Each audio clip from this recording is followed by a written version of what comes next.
Welcome back. Tonight, we're descending into one of the most persistent mysteries in Five Nights at Freddy's lore. The question that has haunted this franchise since the very beginning, whispered in dark corners of the fandom, debated endlessly across forums and comment sections. How does William Afton keep coming back? More specifically, how many times has this man actually died? And what dark forces or twisted technologies allow him to return again and again, defying every natural law and every attempt to end his reign of terror once and for all? This isn't a simple story. It's a chronicle of a man who feared death so deeply that he became something else entirely, something that refuses to stay buried, no matter how many fires consume him. No matter how many traps are laid, no matter how many vengeful spirits drag him into the darkness. William Afton has died at least 3 confirmed times in physical form, possibly more depending on how you interpret certain events. And yet, with each death, he returns in a new form, more twisted, more desperate, more dangerous than before. We're going to walk through every single death, every resurrection, every transformation. From the moment those spring locks snapped shut in that rain-soaked safe room, to his digital rebirth as Glitch Trap, from his burning in Fazbear's Fright, to his appearance as Burn Trap in the depths beneath the Mega Pizzaplex. We'll examine the mechanics behind each return, the theories that attempt to explain his persistence, and the one question that still doesn't have a definitive answer, even after all these years. Because here's the thing about William Afton. He's not just a serial killer who got trapped in an animatronic suit. He's become something more fundamental to this franchise, a force that seems to transcend the normal rules of life and death.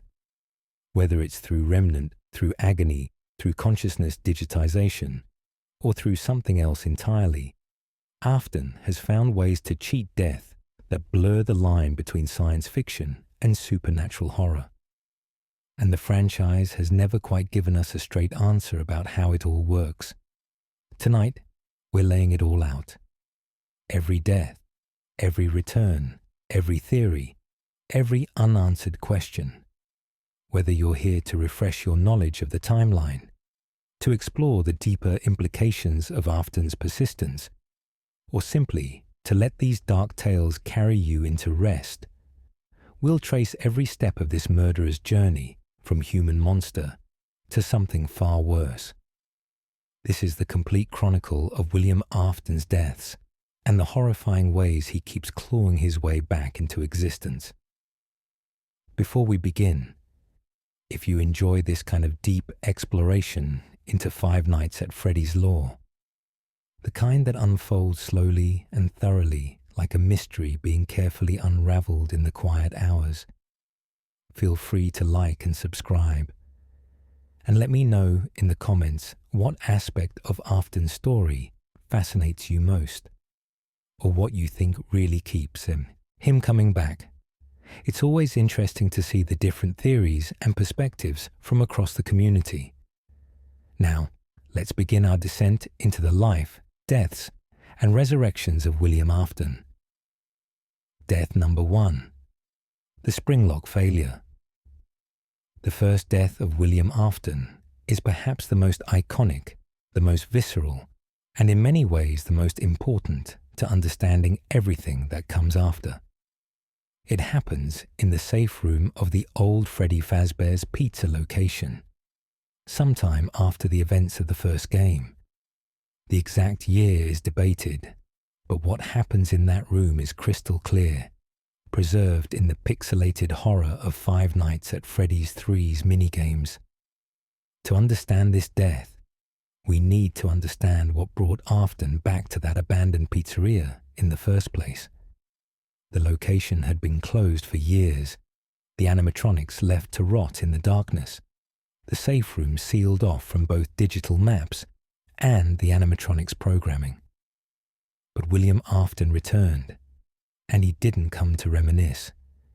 he came to destroy. The minigames show us what happened. Afton, recognizing that the children's spirits were still possessing the animatronics, decided to dismantle them. His motivations here remain somewhat unclear. Some theories suggest he was trying to release the souls, perhaps in a misguided attempt at covering his tracks or destroying evidence. Others propose he was attempting to harvest the remnant, that supernatural substance that binds souls to metal, for his own experiments in achieving immortality. Whatever his reasoning, he went through that abandoned building methodically destroying Freddy, Bonnie, Chica, and Foxy, tearing them apart piece by piece. But the spirits of the children he murdered were not ready to let him walk away. Once freed from their animatronic prisons, they manifested as ghostly apparitions and cornered him in the only place he could reach, that sealed safe room where a yellow spring Bonnie suit still hung on the wall. These weren't mindless ghosts. They were the souls of Gabriel, Jeremy, Susie, Fritz, and Cassidy, 5 children whose lives he had stolen, and they wanted justice, or perhaps revenge. The distinction doesn't matter much when you're being hunted by the vengeful dead. Cornered, panicking, Afton made a decision that would define his existence for decades to come. He saw that old spring Bonnie suit, the very costume he had worn to lure those children to their deaths years before, and he climbed inside it. Perhaps he thought it would hide him, make him blend in with the decommissioned equipment. Perhaps he thought the spirits wouldn't recognize him inside his killing costume. Perhaps, in his arrogance, he even thought he could intimidate them by reminding them of the figure they had trusted before he betrayed that trust in the worst possible way. He was laughing at them. The minigame shows him clearly mocking the spirits, secure in his hiding spot, believing he had outmaneuvered them one final time. But William Afton had forgotten something crucial about Springlock suits. Or perhaps he simply never believed the danger applied to him. These weren't normal animatronic costumes. They were hybrid mechanisms, capable of functioning both as automated performers and as wearable suits for human employees. The technology was brilliant, but fundamentally unstable, requiring precise maintenance and careful handling.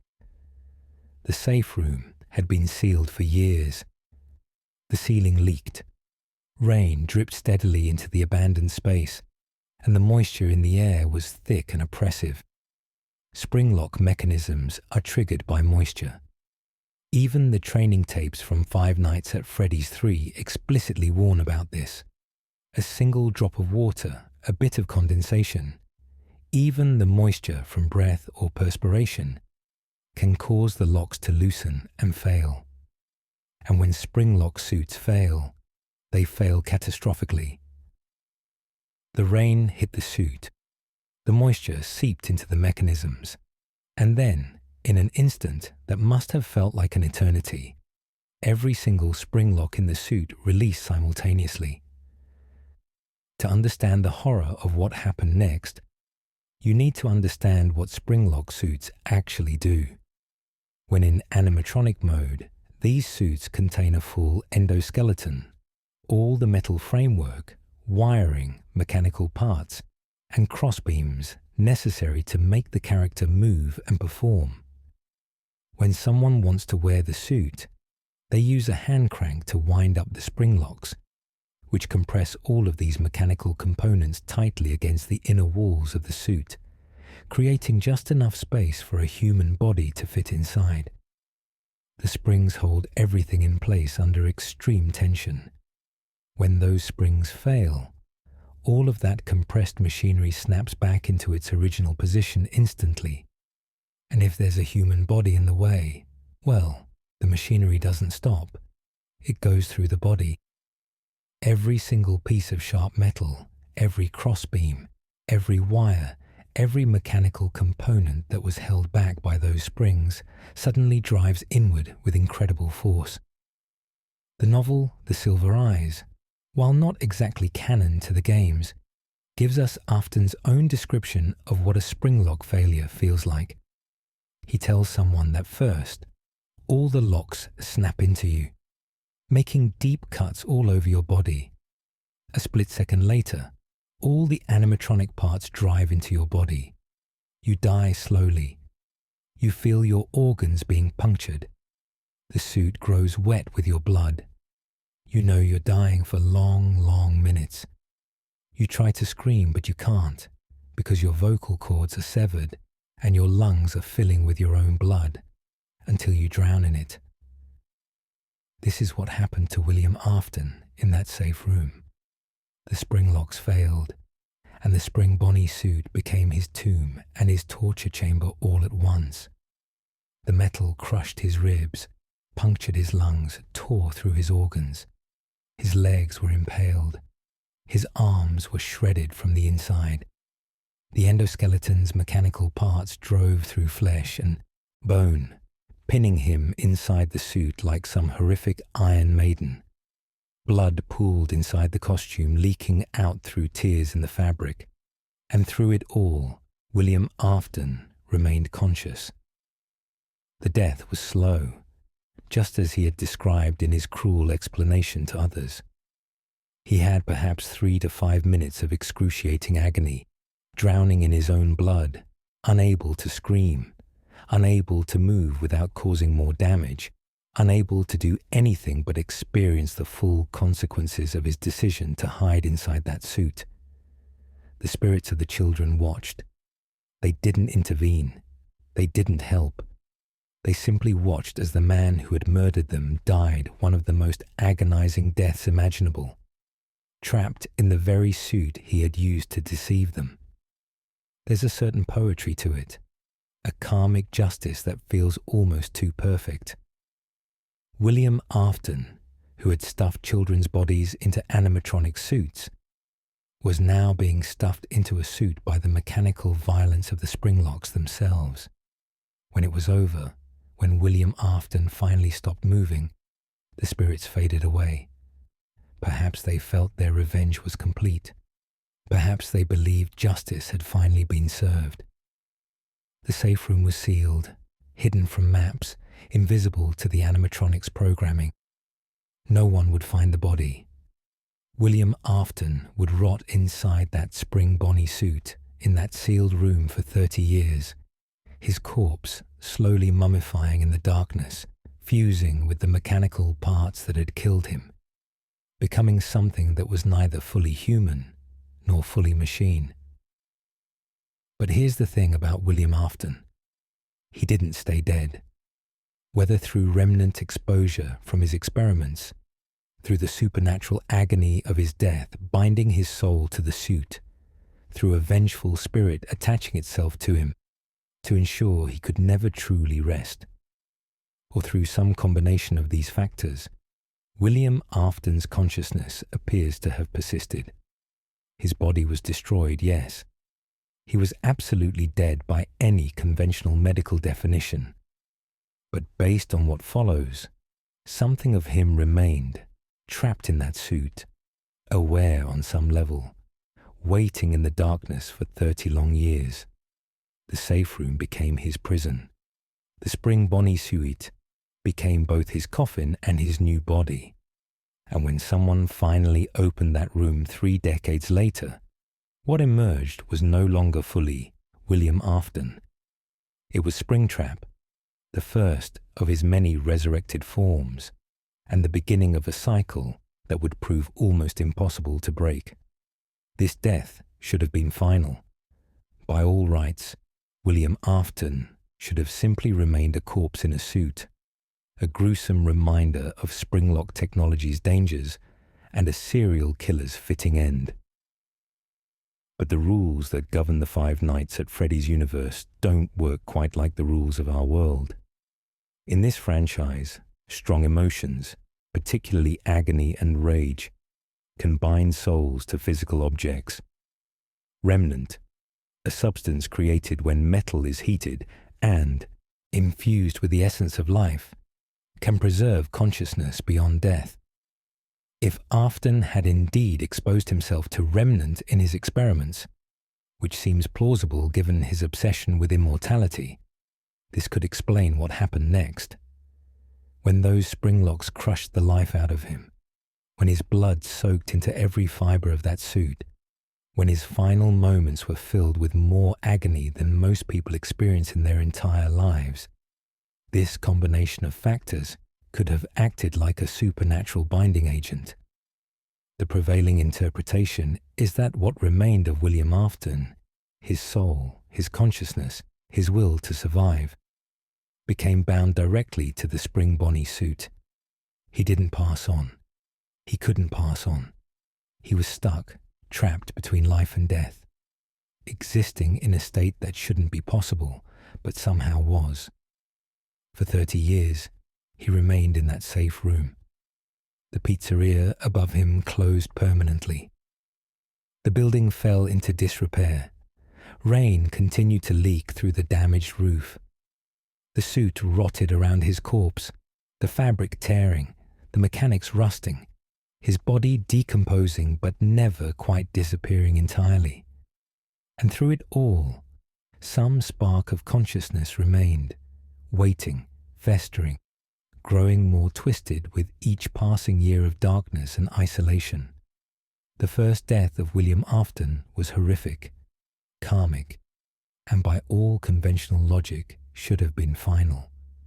But in the world of Five Nights at Freddy's, death is rarely the end, especially for someone who had spent years studying how to cheat it. This death was just the beginning of William Afton's transformation from a human serial killer into something far worse, far more dangerous, and far more persistent than anyone could have imagined. The first resurrection.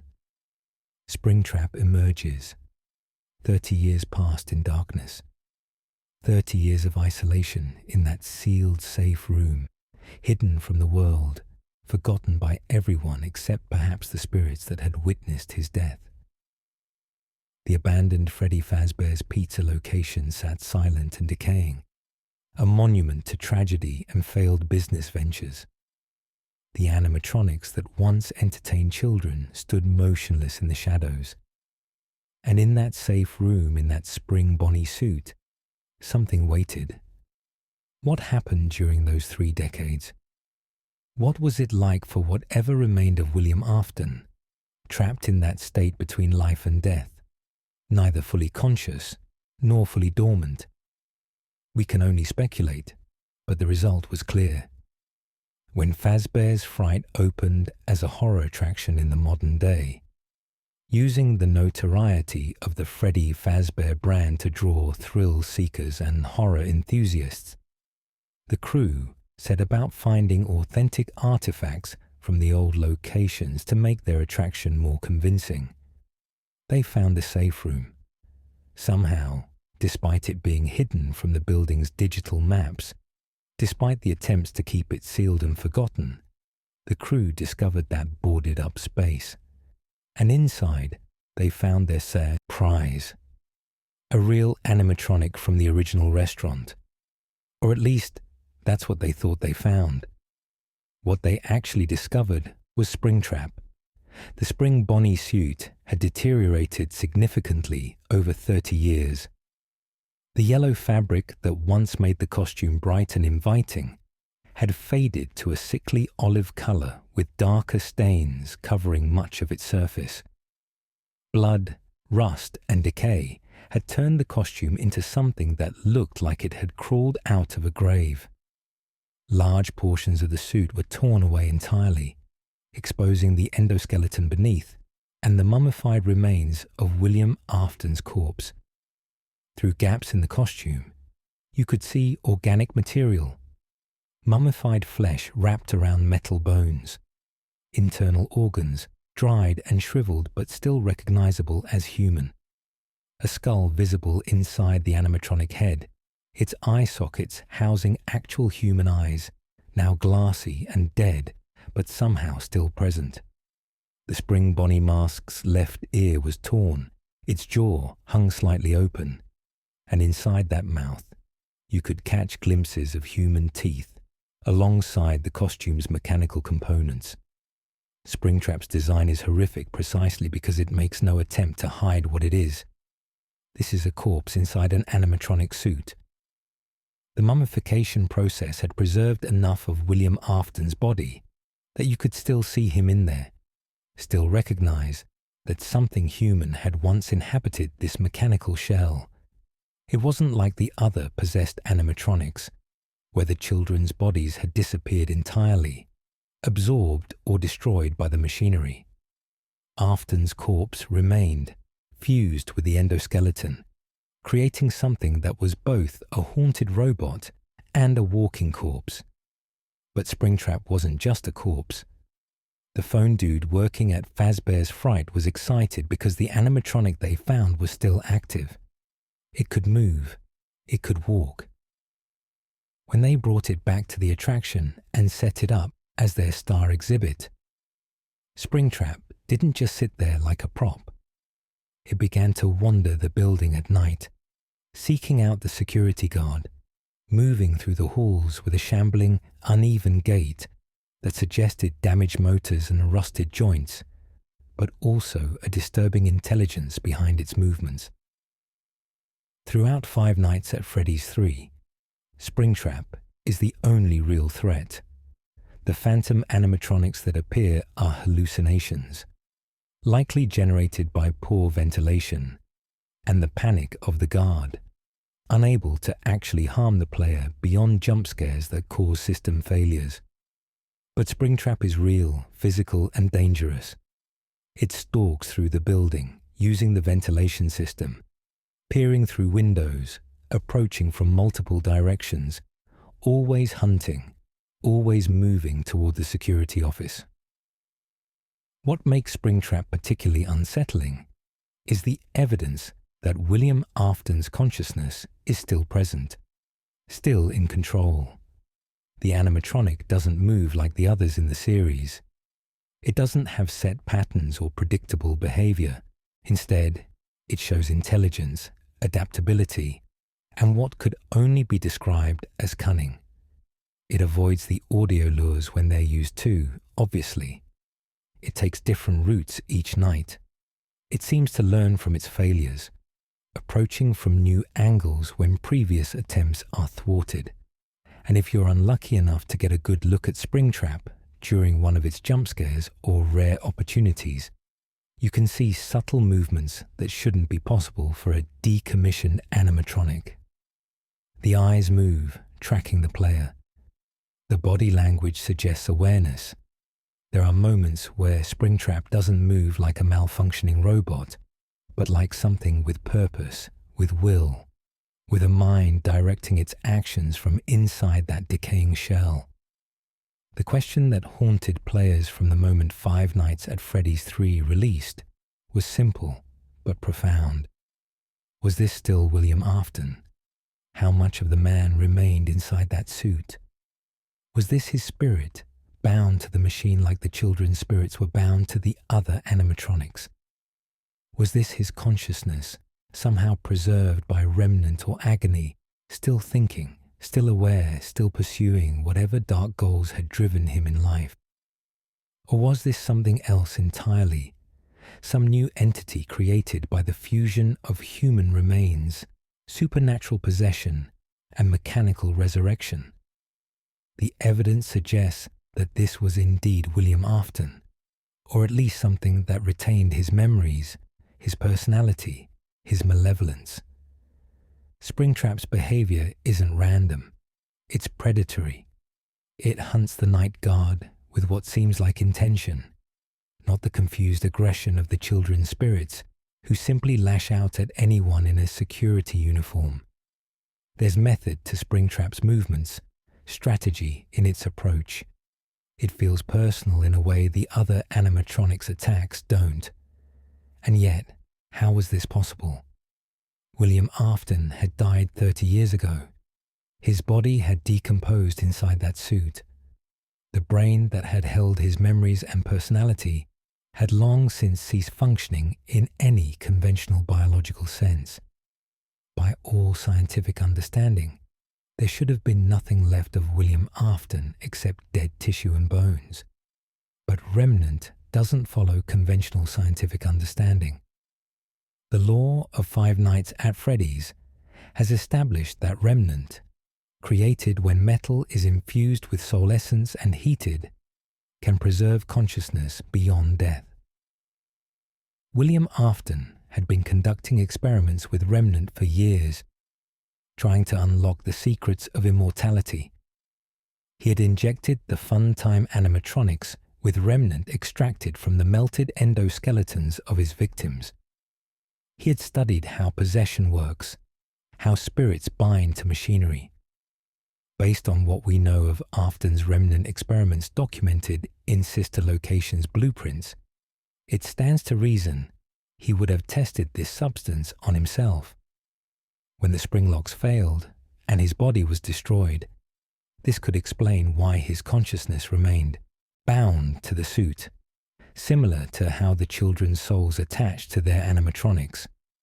The difference here was that Afton's body remained partially intact, his corpse still physically present inside the suit, creating a hybrid existence that was neither fully spiritual nor fully physical.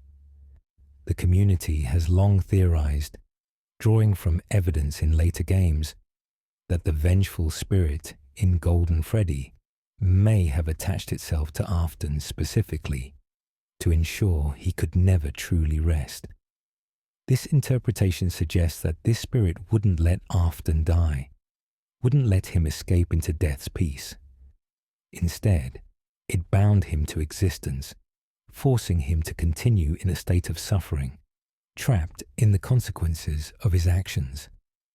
Whether this attachment happened at the moment of the spring lock failure or sometime during the 30 years afterward remains open to interpretation, but the observable result was the same.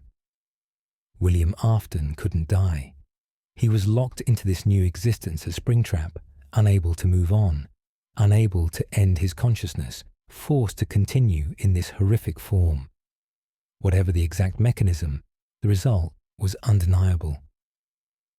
William Afton had returned, not as a ghost, not as a memory, but as a physical mobile threat. Springtrap walked, hunted, and killed. The security guard position at Fazbear's Fright came with real danger.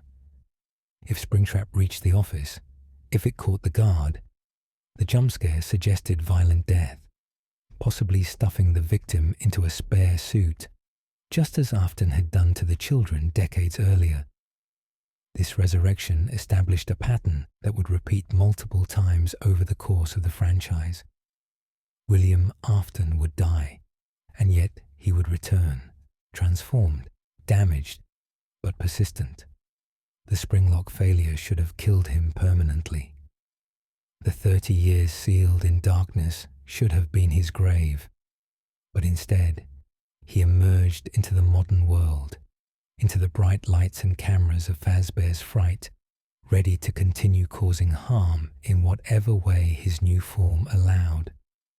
Springtrap represented the first stage of Afton's evolution beyond humanity. He was no longer a man in a suit. He was a corpse animatronic hybrid, a fusion of dead flesh and possessed machinery, driven by remnant and rage, and whatever twisted will still inhabited that decaying brain. He had cheated death not through any grand resurrection or magical restoration, but through the most horrific means possible, by becoming something that existed in the narrow space between life and death, animation and decay, human and machine.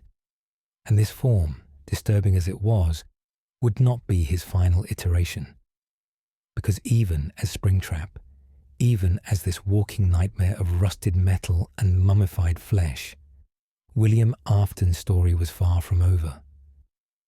The first resurrection was just the beginning of a cycle that would prove increasingly difficult to end, as Afton found new ways to persist, new forms to inhabit, and new methods of refusing to accept the finality of death. Death number 2, the Fazbear's Fright Fire. The week at Fazbear's Fright ended in flames.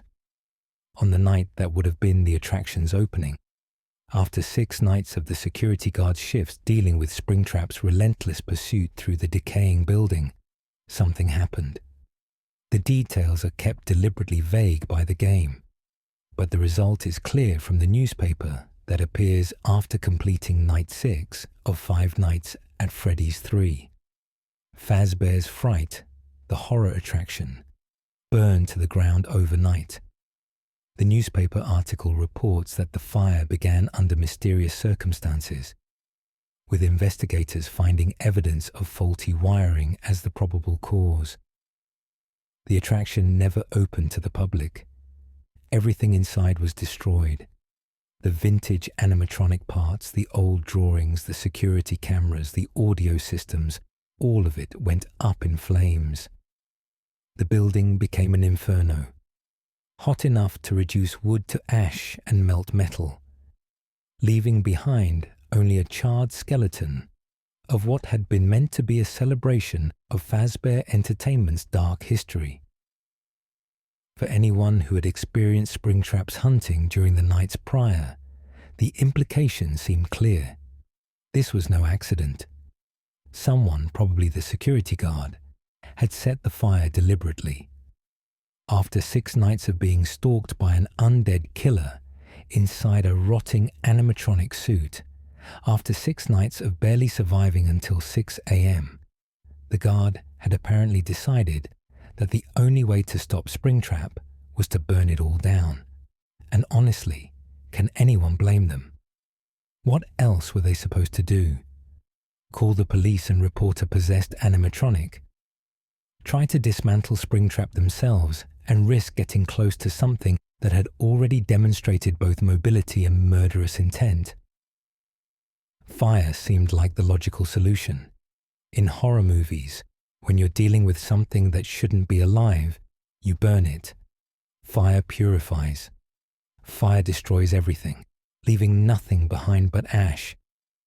And in the 5 Nights at Freddy's universe, fire had already been used as a method of releasing souls from their mechanical prisons. The idea that fire could cleanse a haunted animatronic wasn't without precedent, even within the franchise's own logic. So Fazbear's Fright burned. The flames consumed everything. The building was left as little more than a blackened ruin, and for a moment, it seemed like maybe, finally, William Afton was truly gone. Surely no one could survive that inferno. Surely even supernatural possession and remnant couldn't withstand temperatures hot enough to melt steel and turn organic matter to ash. The fire should have been the end of Springtrap, the end of William Afton's story, a fitting conclusion to a villain who had caused so much suffering. But then you look closer at that newspaper article. If you brighten the image, if you examine the photograph that accompanies the article about the fire, you can see something lurking in the shadows of the burned ruins. It's just barely visible, easy to miss if you're not looking for it, but it's there. The distinctive silhouette of Springtrap's head, still intact, still present among the ashes. William Afton had survived again. How? How does something survive a building fire that destroyed everything else? The temperatures in a structure fire can easily exceed 1,000 degrees Fahrenheit. Metal warps and melts. Flesh incinerates. Even bones can be reduced to fragments. And yet Springtrap emerged from that fire, damaged certainly, more deteriorated than before, but fundamentally still mobile, still active, still possessed by whatever consciousness had inhabited it before the flames. The most logical explanation comes from understanding what remnant actually is and how it behaves under heat. Throughout the franchise, particularly in 5 Nights at Freddy's 6 and the Fazbear Fright stories, we learn that remnant requires very specific temperatures to be destroyed. It's not enough to simply set something on fire. The heat needs to be sustained, controlled, reaching a specific high temperature and maintaining it long enough to break down the remnant's supernatural properties completely. A building fire, while destructive, is chaotic and uneven. Some areas reach extreme temperatures, while others remain relatively cooler. Objects can survive in pockets where the flames didn't reach, or where the structures collapse created barriers that protected certain items. If Springtrap was in one of these cooler zones, if the fire reached it but didn't sustain the necessary temperature long enough, the remnant binding Afton's consciousness to the suit could have survived the blaze. Additionally, Springtrap had the advantage of mobility. Unlike the other items in Fazbear's Fright, which were static props and displays, Springtrap could move. It's entirely possible that when the fire started, the thing that had once been William Afton simply walked out, using whatever intelligence it retained to escape the flames before they could destroy it completely. The building might have burned down, but Springtrap wasn't necessarily inside when the worst of the inferno hit. The physical damage was undeniable. When Springtrap appears again in later games, particularly in the sister location custom night cutscene, and eventually in Five Nights at Freddy's 6, the deterioration is obvious. The suit is more heavily burned, more pieces are missing, more of the underlying corpse is exposed. The fire didn't destroy Springtrap, but it certainly took its toll, adding another layer of decay and damage to an already horrific form. What makes this second death particularly frustrating from a narrative perspective is how unclear it is. Did William Afton technically die in that fire and resurrect again? Or did he simply survive by escaping or enduring in a protected area? The franchise never explicitly confirms that Afton died a second time here. It's possible that this isn't actually a death at all, but merely another failed attempt to destroy him, another instance of thinking he was gone only to discover he had survived. But let's consider the possibility that he did die in those flames, that the temperatures did reach him, that the fire consumed what remained of his flesh, that for a brief moment William Afton's consciousness was actually extinguished. If that happened, then his return afterward would require another resurrection, another instance of remnant binding him back to the suit, another refusal by Cassidy or the universe itself to let him rest. The fact that he appears again, that we see him in later games prowling through the ruins of the pizzeria simulator location and later emerging as Scraptrap, suggests that whatever happened in that fire wasn't enough. Whether he technically died or not becomes almost philosophical at this point. The practical result was the same. Fazbear's Fright burned down, presumably with Springtrap inside or at least present when the fire started, and yet Springtrap survived to continue its existence. This pattern would repeat itself again, with even more certainty in Pizzeria Simulator, where another fire was specifically designed to reach the temperatures necessary to destroy Remnant. But here, in this first fire, the attempt was unsuccessful. The flames were hot, but not hot enough, or not sustained long enough, or not applied directly enough to the source of Springtrap's animation. Whatever the reason, William Afton emerged from the ashes once more, scarred but surviving, ready to continue his dark work. The newspaper mentions that items salvaged from the fire would be sold at auction. In the chaotic aftermath, with investigators picking through the ruins and trying to determine cause and responsibility, Springtrap could have easily slipped away into the darkness. Or perhaps it was mistaken for one of the burned props, thought to be just another damaged animatronic part, leaving it free to wander once more. The period between Five Nights at Freddy's 3 and Five Nights at Freddy's 6 represents years of unknown activity for Springtrap. Where did it go? What did it do during that time?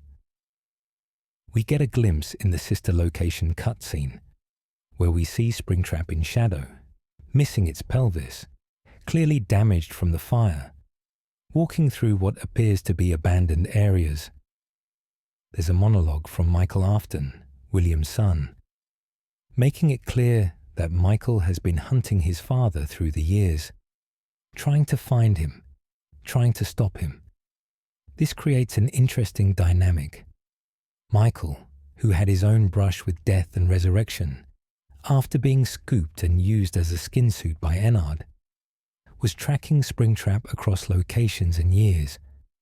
The fire at Fazbear's Fright might have even been Michael's doing, an attempt to end his father once and for all.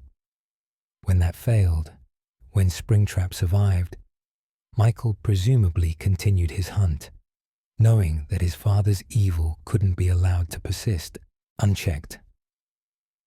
The Fazbear's Fright fire represents a crucial moment in understanding William Afton's persistence. This was a direct attempt to destroy him, to end the threat he posed, to finally stop the cycle of death and haunting. It failed. Whether through supernatural resilience, Remnant's protective properties, simple luck, or the intervention of vengeful spirits keeping him alive to suffer, William Afton survived his second death. The fire damaged him, weakened him, but couldn't finish the job. This failure would inform the next attempt. Henry Emily, William's old partner, who had been absent from the story for so long, would eventually craft a much more thorough plan. He understood that normal fire wasn't enough. He studied Remnant, learned its weaknesses, and designed a trap specifically calculated to reach the temperatures necessary to destroy it completely. But that plan was still years away. For now, Springtrap wandered free, a burned and broken nightmare in a decaying suit, still mobile, still dangerous, still defying every attempt to end its existence. The second death, if it even counts as a death, proved something important about William Afton. He had crossed a threshold beyond which normal methods of destruction didn't work anymore. You couldn't just kill him and expect him to stay down. You couldn't burn him with conventional fire and hope for the best. Whatever he had become, through remnant or agony or sheer force of will, had made him remarkably difficult to permanently destroy. Each failed attempt only reinforced his reputation as the man who always comes back, the killer who refuses to accept his own mortality, the monster who keeps returning no matter how many times he's struck down. And Springtrap's survival of the Fazbear's Fright fire meant that when he next appeared, it would be in an even more deteriorated form, walking directly into a trap that had been specifically designed with him in mind. The second resurrection, Scraptrap years passed after the Fazbear's Fright fire. The franchise quietly continued to work on its next project, but William Afton didn't remain dormant during this time. Somewhere between the flames of Fazbear's Fright and his next confirmed appearance, Springtrap underwent a significant physical transformation. When we next see William Afton in Five Nights at Freddy's 6, also known as Freddy Fazbear's Pizzeria Simulator, he has become something new. The fans would come to call this form Scraptrap, and it represented both a deterioration and a reconstruction of what Springtrap had been. The physical differences between Springtrap and Scraptrap are immediately apparent and somewhat controversial among the fan base. While Springtrap maintained much of the Spring Bonnie Sue's original design, Scraptrap appeared markedly different. The suit was more heavily damaged, with large sections completely missing. The color scheme had shifted from Springtrap's olive yellow to a more pale, almost bone white appearance with darker weathering. The head structure changed dramatically. Where Springtrap's head retained the Spring Bonnie mask's general shape, Scraptrap's skull seemed larger, more exposed, with visible brain matter through gaps in the top of the head and a lower jaw that showed rows of human teeth alongside mechanical components. The torso was particularly notable. Scraptrap's chest was essentially exposed endoskeleton with minimal costume coverage, revealing a ribcage structure and what appeared to be mummified organs or tissue draped over the metal framework. The right arm was entirely missing from the elbow down, leaving just a sharp bone protrusion that could serve as a crude weapon. The left arm remained more intact but showed heavy wear. The legs were uneven, with different amounts of costume material and structural damage on each side. The question that immediately arose was how this transformation happened. If Scraptrap is the same entity as Springtrap, just further decayed and damaged, what caused such extensive changes? The fire at Fazbear's Fright certainly would account for additional deterioration, but some of the differences seemed too dramatic to be explained by fire damage alone. This led to several theories within the community. One theory suggested that Afton had somehow rebuilt himself using parts from other animatronics, or even switched to an entirely different Spring Bonnie suit. Perhaps in the years of wandering between games, Springtrap found an old Fredbear's family diner, or another decommissioned location, and cannibalized parts from the animatronics there to repair its damaged form. This would explain why Scraptrap looks different, why certain proportions changed, why the head seems like it could be from a different suit entirely. Another theory, simpler and perhaps more likely, is that Scraptrap is simply what happens when you subject Springtrap to years of exposure, fire damage, and continued decay without any actual maintenance. The suit was already 30 years old when Springtrap first emerged. After the fire and several more years of existence, it would naturally continue falling apart. Pieces would fall off.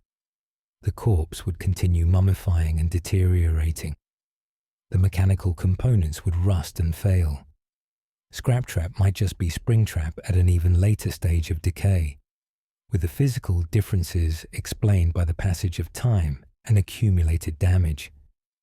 There's also the practical explanation that exists outside the story. Scott Cawthon, the series creator, redesigned the character between games. The changes in Scraptrap's appearance might simply be artistic reinterpretation, rather than something that needs a deep lore explanation. Sometimes a design change is just a design change, especially in a series that was being made relatively quickly by primarily one person during these years. Regardless of how the transformation happened, Scraptrap appeared in Pizzeria Simulator under very specific circumstances. The game presented itself as a business management simulation where the player was tasked with running a new Freddy Fazbear's Pizza location. But hidden beneath this veneer was something much darker. Henry Emily, William's old partner, who had been absent from the active story for so long, had created an elaborate trap. During the salvage sections of Pizzeria Simulator, the player encountered animatronics that appeared in the back alley behind their restaurant. These weren't ordinary animatronics meant for entertainment. They were the remnants of Afton's dark legacy, Molten Freddy, a twisted amalgamation of the Funtime animatronics remains fused together and possessed by multiple souls. Scrap Baby, Elizabeth Afton's possessed form after being ejected from Enard. Lefty, a bear animatronic specifically designed by Henry to capture and contain the puppet. And Scraptrap himself, the newest iteration of William Afton's undead form. The player could choose to salvage these animatronics for money, which involved sitting in a room with them while they were theoretically restrained, testing their audio responses, and using a controlled shock device if they became aggressive. It was during these salvage sequences that Scraptrap's behavior became particularly notable. Unlike the confusion or residual anger displayed by the other animatronics, Scraptrap seemed to have a deliberate intelligence behind its actions. When the player succeeded in salvaging Scraptrap, when they brought this entity into their restaurant, they were unknowingly completing Henry's plan.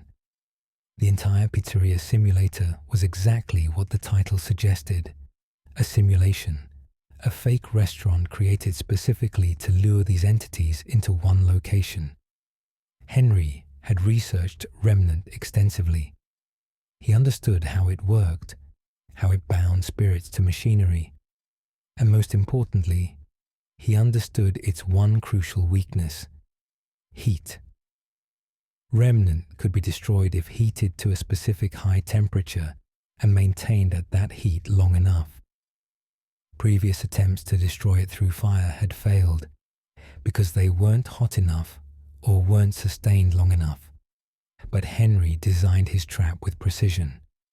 The pizzeria simulator location was built like a labyrinth, with exits sealed and the ventilation controlled, specifically to trap the animatronics inside, while temperatures were gradually raised to levels that would break down Remnant completely. The confrontation happened during what the game presented as the completion ending. After the player finished their week managing the restaurant, after all 4 animatronics had been salvaged or otherwise lured into the building, Henry activated his plan. The heating systems engaged, vents closed, the labyrinthine layout prevented escape, and Henry, via pre-recorded messages, addressed each of the trapped souls directly. He spoke to his daughter Charlie, trapped in the puppet inside Lefty, promising her release and peace. He addressed the souls in Molten Freddy, telling them they would find rest after so long. He spoke to Elizabeth, William's daughter in Scrap Baby, with sadness for what she had become. He addressed Michael, presumably the player character, thanking him for his role while noting there was a way out planned for him, though Henry suspected Michael wouldn't take it. And then Henry addressed William Afton directly, calling him old friend with unmistakable bitterness. He told Afton that while the others would find peace, for him, the darkest pit of hell has opened to swallow you whole. Don't keep the devil waiting, old friend. It was a direct condemnation, a promise that whatever awaited William Afton after this fire would not be rest or peace, but punishment. The fire began. Temperatures rose. The building became an inferno, specifically engineered to reach and maintain the heat necessary to destroy Remnant. Unlike the Fazbear's Fright Fire, which was likely just a normal building fire, this was calculated and controlled, designed by someone who understood exactly what needed to happen to truly destroy these entities. For William Afton, for Scraptrap, this should have been the absolute end. He was trapped in a maze with no exits, surrounded by flames engineered specifically to destroy the supernatural force, keeping him animated. Henry had accounted for everything, had planned for every possibility. The temperatures reached levels that should have broken down the Remnant completely, freeing Afton's soul and finally allowing it to face whatever judgment or oblivion awaited. The building burned. Everything inside was consumed.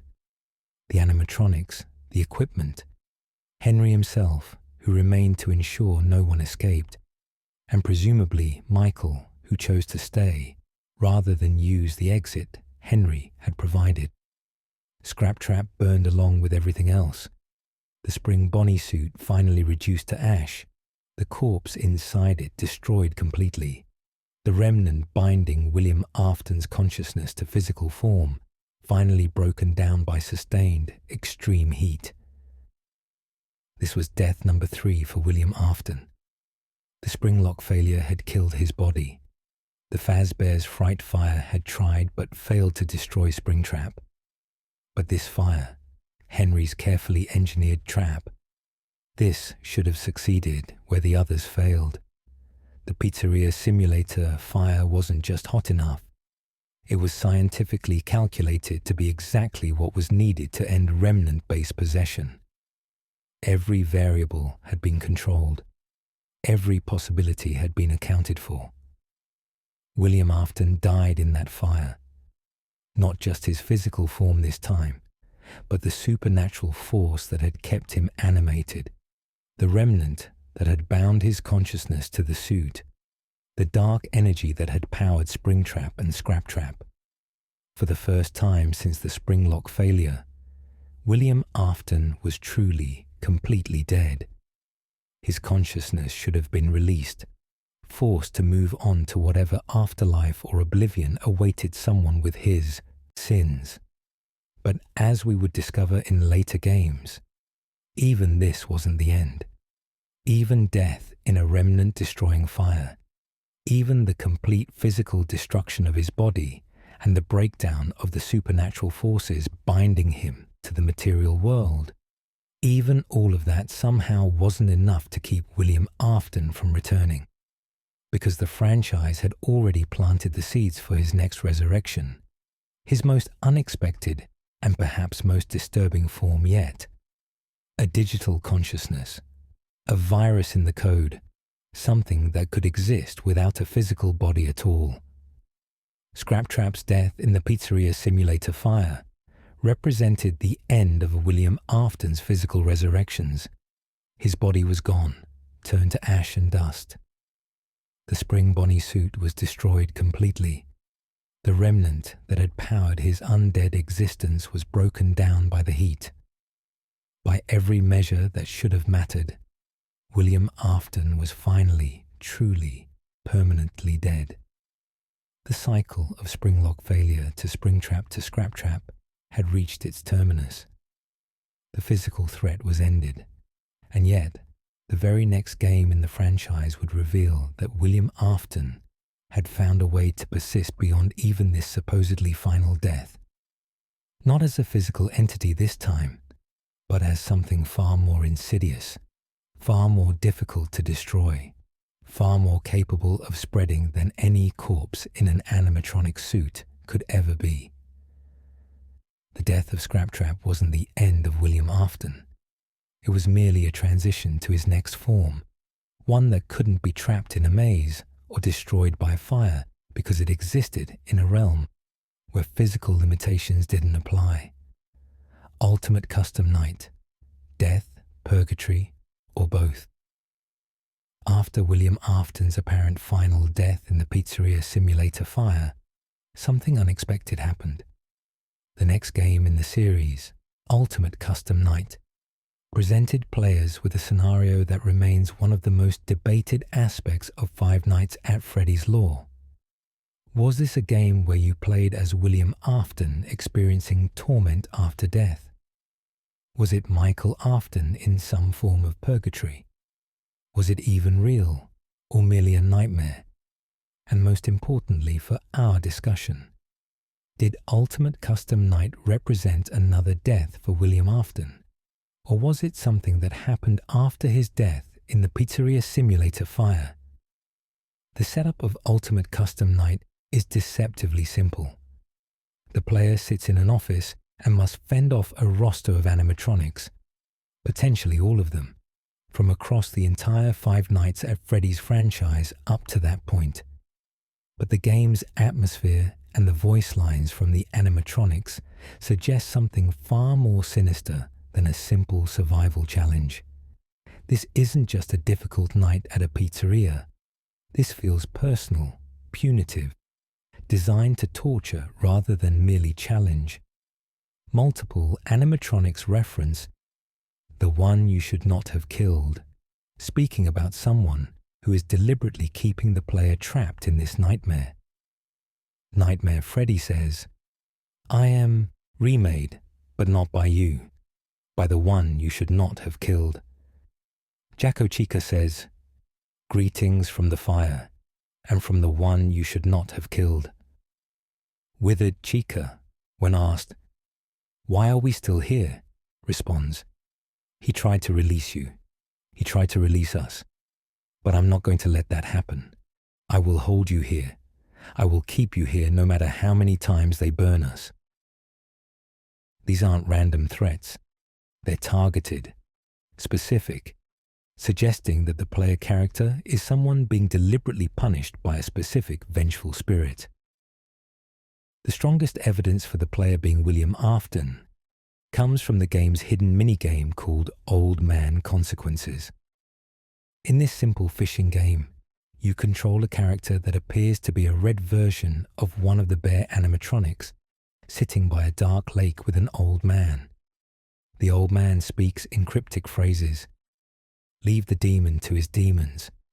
Rest your own soul. There is nothing else." If you glitch into the lake by repeatedly pressing certain keys, the game crashes, but not before you hear something disturbing in the background audio. When the ambient sound from this minigame is sped up and analyzed, you can hear what sounds like screaming. And when that screaming is further clarified, it sounds like someone saying Henry and Mike repeatedly, along with what might be "I hate" or other words of anger and desperation. The implication is clear. This is William Afton, trapped somewhere, screaming for help or in rage at the two people who engineered his destruction. The phrase, "leave the demon to his demons," becomes crucial to understanding this scenario. Old Man Consequences, whose identity remains ambiguous but might represent some form of afterlife gatekeeper, or even just a manifestation of acceptance, appears to be speaking to Golden Freddy, to the spirit commonly identified as Cassidy, based on clues from the survival logbook and other sources. The message seems clear. Let go, leave William Afton to whatever torment awaits him naturally, and move on to peace. But this vengeful spirit isn't ready to let go. Based on evidence from multiple sources including the Ultimate Guide and patterns in the survival logbook, the spirit possessing Golden Freddy appears to be the one you should not have killed, the vengeful presence mentioned throughout Ultimate Custom Night. This was one of Afton's victims, the child possessing Golden Freddy, and apparently the one Afton should have known not to murder, because this particular spirit wouldn't let go, wouldn't move on, wouldn't allow Afton to escape punishment even in death. The theory that emerged from all this evidence is that Ultimate Custom Night represents this vengeful spirit's revenge. After the pizzeria simulator fire, when Henry's trap succeeded in killing the physical form of William Afton and breaking down the remnant that bound him to Scraptrap, Afton's soul should have moved on to whatever afterlife awaited. The prevailing interpretation suggests this vengeful spirit intercepted it somehow, trapping Afton in a constructed nightmare realm where he would experience eternal torment at the hands of the very animatronics he had corrupted and the spirits he had wronged.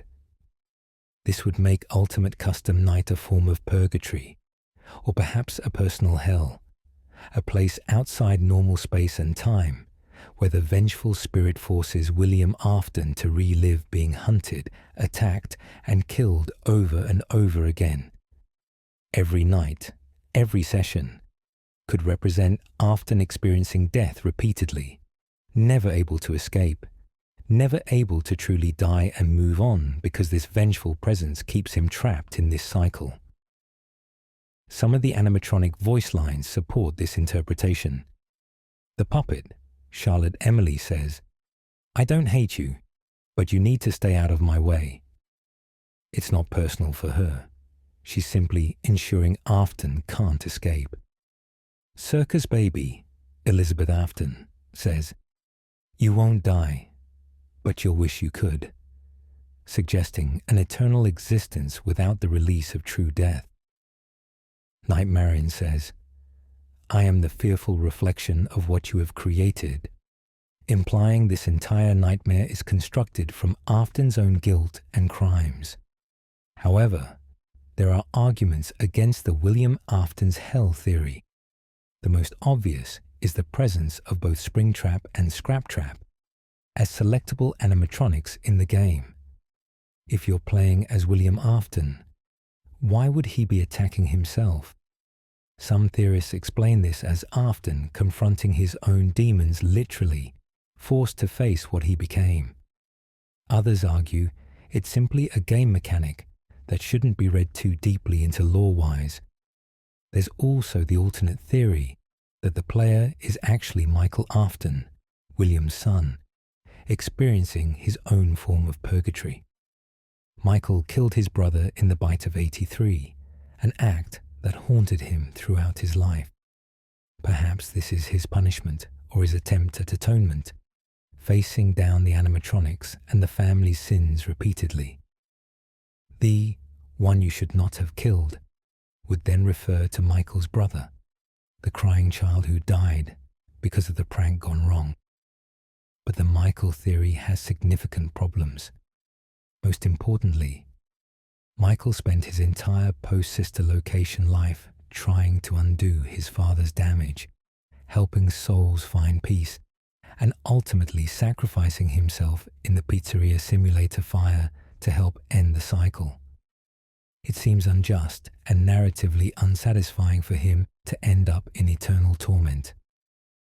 Additionally, Michael only killed one person accidentally, while the references throughout Ultimate Custom Night feel more appropriate for a serial killer like William. The middle ground interpretation is that Ultimate Custom Night might not be literal at all. Instead, it could represent William Afton's final moments of consciousness as he died in the pizzeria simulator fire. As the heat destroyed his body and broke down the remnant keeping him alive, his mind experienced what felt like an eternity of torment, compressed into seconds or minutes. All of his victims, all of his sins, all of the consequences of his actions came back to haunt him in those final moments before death finally claimed him completely. This interpretation would align with accounts from near-death experiences where people report time dilation, where seconds feel like hours or longer. As Afton's consciousness faded, as the remnant binding him to existence broke down, he could have experienced Ultimate Custom Night's endless cycles of death and resurrection as a subjective eternity, while objectively only moments passed. There's also the parallel story from the Fazbear Frights book series, specifically The Man in Room 1280. This story features a man who survived being burned in a spring suit, kept alive in a hospital by machines, while vengeful spirits keep him trapped in nightmares where he's tortured by animatronics. In this story, a spirit named Andrew, who wears an alligator mask, is the primary tormentor. The Fazbear Frights books exist in a parallel continuity to the games, meant to provide insights into how certain lore mechanics work, rather than being direct one-to-one matches. The implication many draw from this parallel is that something similar happened to Afton in the game timeline, where a vengeful spirit kept him alive or trapped specifically to ensure he suffered, rather than being allowed to die and potentially find peace. But here's where things get complicated for determining if Ultimate Custom Night represents another death. If it's Cassidy trapping Afton's soul after the pizzeria simulator fire, then it's not a new death, but rather an extension of the third death, an afterlife torment rather than a separate killing.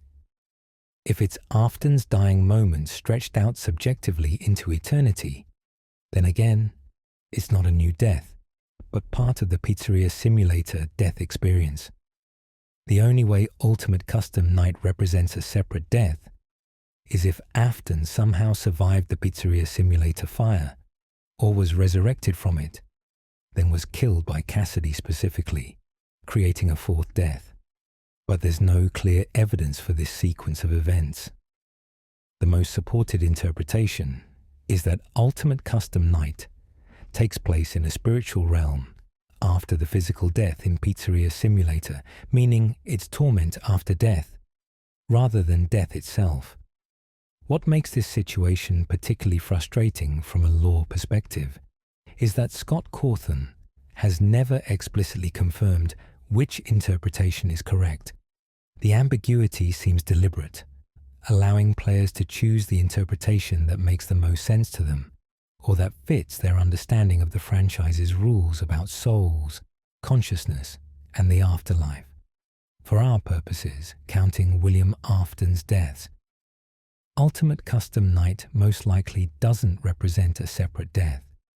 Instead, it's what happened to Afton's consciousness after his third physical death in the Pizzeria Simulator fire. Whether it's a literal purgatory constructed by Cassidy, a nightmare experienced during his dying moments, or some combination of both, it appears to take place after death, rather than being a death itself. However, Ultimate Custom Night is crucial for understanding William Afton's fate and his inability to find peace even in death. If the dominant interpretation is correct, if Cassidy did trap Afton's soul in this eternal nightmare, then Afton didn't simply die and move on after Pizzeria Simulator. His consciousness persisted in some form, trapped and tortured, unable to truly end. This continued existence of his consciousness, even in a non-physical state, becomes important for understanding how Afton might return yet again in later games. The question, does Ultimate Custom Night represent a death, becomes philosophically complex. If death is defined as the cessation of consciousness, then no, Afton didn't die here because his consciousness was trapped and tormented. If death is defined as the destruction of the physical body, then that already happened in Pizzeria Simulator, and this is just the aftermath. If death is defined as moving on to whatever lies beyond mortal existence, then Afton is neither dead nor alive in Ultimate Custom Night. He's stuck between states, unable to progress in either direction. What we can say with confidence is that Ultimate Custom Night represents the culmination of William Afton's spiritual punishment, the karmic consequence of his crimes being played out in a realm beyond physical reality. Whether it's his actual hell, his dying nightmare, or something in between, it shows that even when his body was destroyed and his remnant was broken down, something of William Afton persisted, experiencing the consequences of his actions in a very personal way. And that persistence of consciousness, that refusal or inability to fully cease existing, sets the stage for his most unexpected return yet. Because while Afton's body was destroyed in Pizzeria Simulator, and his soul was theoretically trapped or tormented in Ultimate Custom Night, his legacy wasn't finished. There was one more form of resurrection waiting, one that had been set up before his death, one that would allow William Afton to return not as a physical entity, but as something far more insidious and far more difficult to destroy, a digital consciousness living as a virus in computer code. The digital resurrection, glitch trap. William Afton's physical forms were destroyed in the Pizzeria Simulator fire. His consciousness, if the dominant theories are correct, was trapped in some form of torment by Cassidy's vengeful spirit. By all accounts, this should have been the absolute end of William Afton's threat to the living world, even if his soul couldn't find peace, even if he was trapped in eternal punishment. At least he couldn't harm anyone new. The cycle should have been over. But Five Nights at Freddy's, Help Wanted, released in 2019, revealed something shocking. William Afton had returned, but not in any form we'd seen before. This time he wasn't a corpse in a suit. He wasn't even a ghost or a possessed animatronic. Instead, he existed as a malevolent digital entity, a virus in computer code, taking the form of a golden rabbit in a virtual reality world. The fans came to call this form Glitch Trap, though the game files also reference it as Malheur and the Anomaly. To understand how this resurrection was possible, we need to look at what Fazbear Entertainment did in the aftermath of Henry's fire and the company's continuing bad publicity. The corporation, seeking to repair its image and distance itself from the tragic real-world events, hired an indie game developer to create a series of games that would mock and discredit the stories about their pizzerias. These games were meant to make light of the tragedies, to turn them into entertainment, essentially using fiction to cast doubt on fact. It was a cynical PR move, trying to turn real deaths into just another set of horror game tropes that no one would take seriously. For this VR game, the developers needed authentic materials to scan and digitize. Fazbear Entertainment provided them with vintage circuit boards from old animatronics, claiming these would make the game feel more genuine, more connected to the real history of the restaurant chain. What Fazbear Entertainment either didn't realize or didn't care about was that these weren't ordinary circuit boards. They came from animatronics that had been possessed, that had been imbued with remnant, that had been part of William Afton's experiments. When the development team scanned these circuit boards into the virtual reality game, they unknowingly brought something else with them. The digital scanning process somehow captured and transferred whatever supernatural essence still lingered in those boards. Whether it was fragmented remnant, residual consciousness, or something else entirely, a piece of William Afton's essence ended up in the game's code. This is where things get complicated, and where theories about what exactly Glitch Trap is begin to diverge significantly. The most straightforward interpretation is that Glitch Trap is William Afton's consciousness, either a fragment of it or potentially all of it, having somehow survived his physical death and found a new form of existence in digital space. The scanning of the circuit boards acted as an unintentional resurrection, pulling Afton's essence from wherever it had been trapped, whether in remnant's supernatural state or in Cassidy's nightmare realm, and giving it a new vessel, computer code. In the VR game, Glitch Trap appears as a man in a Spring Bonnie costume. But this Spring Bonnie looks different from the deteriorated suits we saw in previous games. This version is clean, stitched together like a handmade plush costume rather than a professional mascot outfit, with a patchwork appearance that gives it a simultaneously inviting and uncanny quality. The design choice is interesting because it doesn't show the decay or damage that characterize Spring Trap and Scrap Trap. Instead, Glitch Trap appears almost innocent, cute even, which makes its actual nature all the more disturbing. Glitch Trap's behavior in Help Wanted is calculating and patient. Rather than immediately attacking the player, it appears in the background of various mini-games and scenarios, barely visible at first, becoming more prominent and solid with each encounter. It's watching, waiting, studying the player. One of the game's central mechanics involves finding hidden tapes scattered throughout the levels.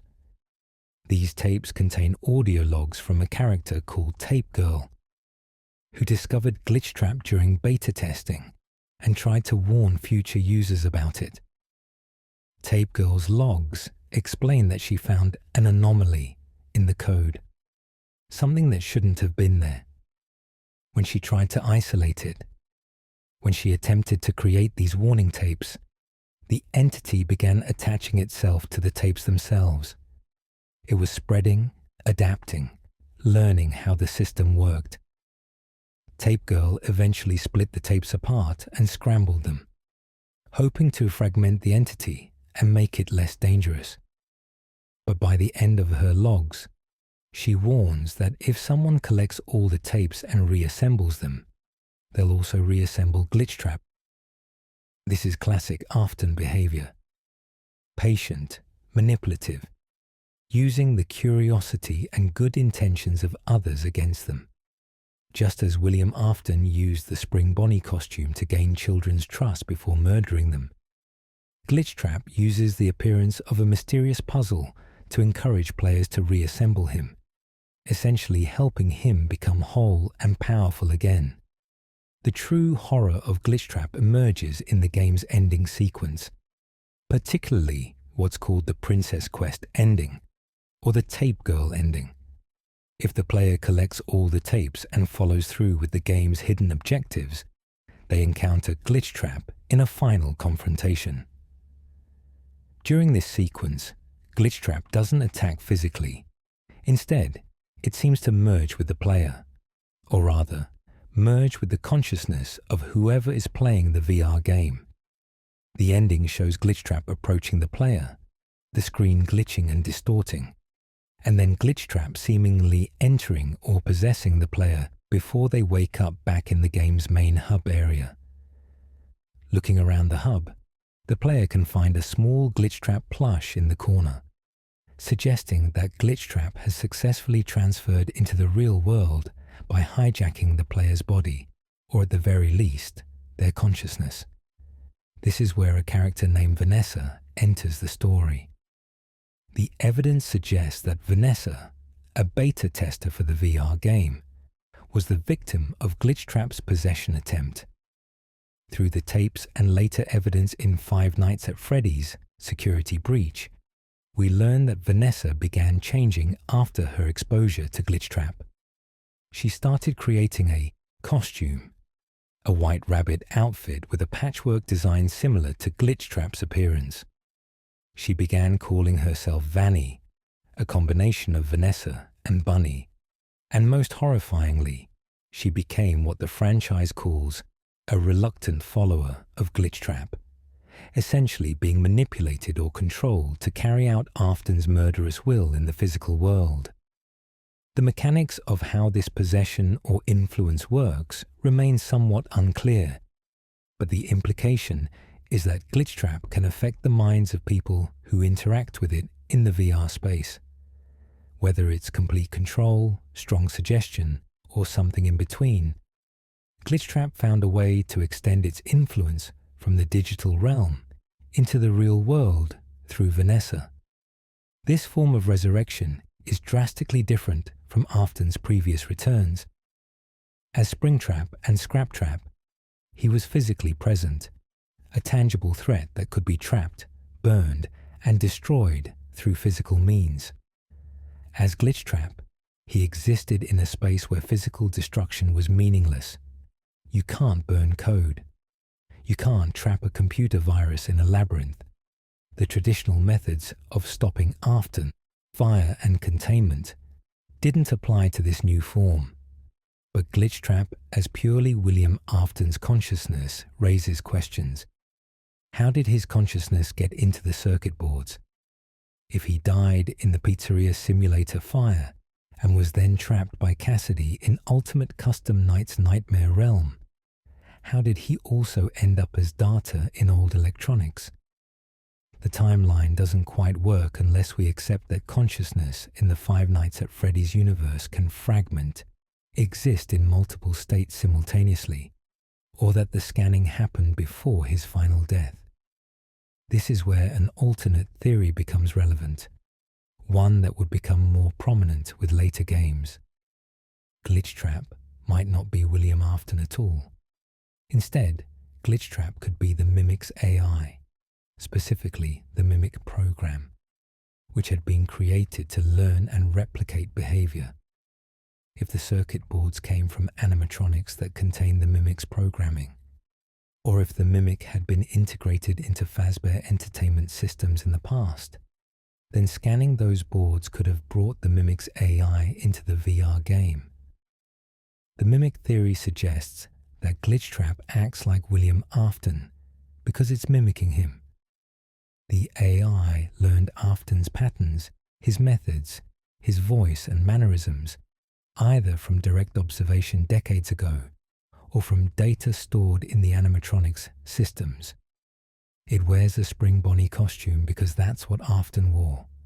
It murders and manipulates because that's what it learned by watching Afton or studying records of his crimes.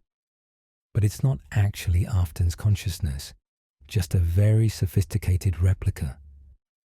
This theory gained traction, particularly after Security Breach and its DLC, which explicitly introduced the Mimic as a physical entity with deep connections to Fazbear Entertainment's history. Tales from the Pizzaplex books further expanded on the Mimic's backstory, showing how it learned violence and deception from its creator, Edwin Murray. The idea that Glitchtrap is just the Mimic mimicking Afton neatly explains how Afton could return after being completely destroyed, because it's not really Afton at all. However, this interpretation has problems too. Glitchtrap's behavior feels too personal, too specifically connected to Afton's goals and methods, to be just mimicry.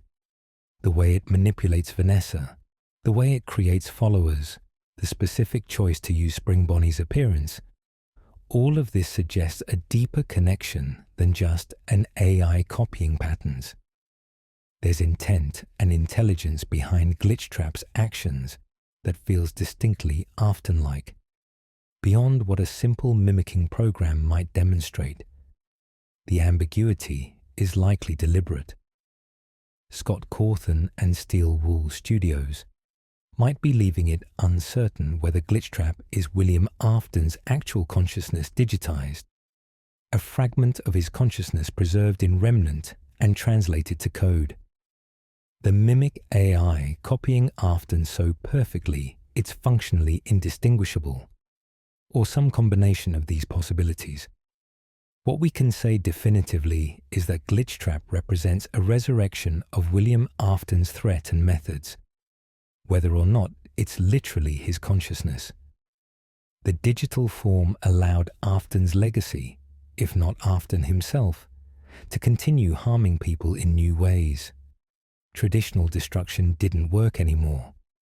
You needed to fight it in its own realm, in the digital space, which is what Princess Quest games in later installments attempt to do. The Curse of Dreadbear DLC for Help Wanted expanded Glitchtrap's presence and showed Vanessa's corruption continuing. By creating the Vanny mask and costume, by gathering collectibles that seemed to strengthen Glitchtrap's influence, Vanessa was preparing to become Afton's weapon in the physical world. Whether she was fully possessed, deeply manipulated, or something in between, she represented Glitchtrap's reach, extending beyond the virtual realm. This digital resurrection solved a narrative problem for the franchise. After Pizzeria Simulator seemingly ended Afton's physical threat, how could the series continue with its central antagonist? Glitchtrap provided an answer. Transform him into something that couldn't be destroyed by the same methods, something that required new solutions. It kept Afton relevant to the story while acknowledging that his physical forms had been conclusively ended. But even this digital existence wouldn't be Glitchtrap's final form.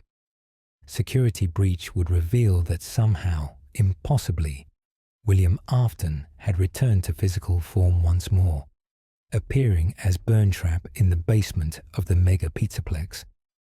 Whether this was Glitchtrap downloading itself into a new physical shell, the Mimic wearing Afton's remains, or something else entirely, it demonstrated that even in digital form, Afton or his legacy couldn't be contained permanently. The digital resurrection represents perhaps the most philosophically interesting of Afton's returns.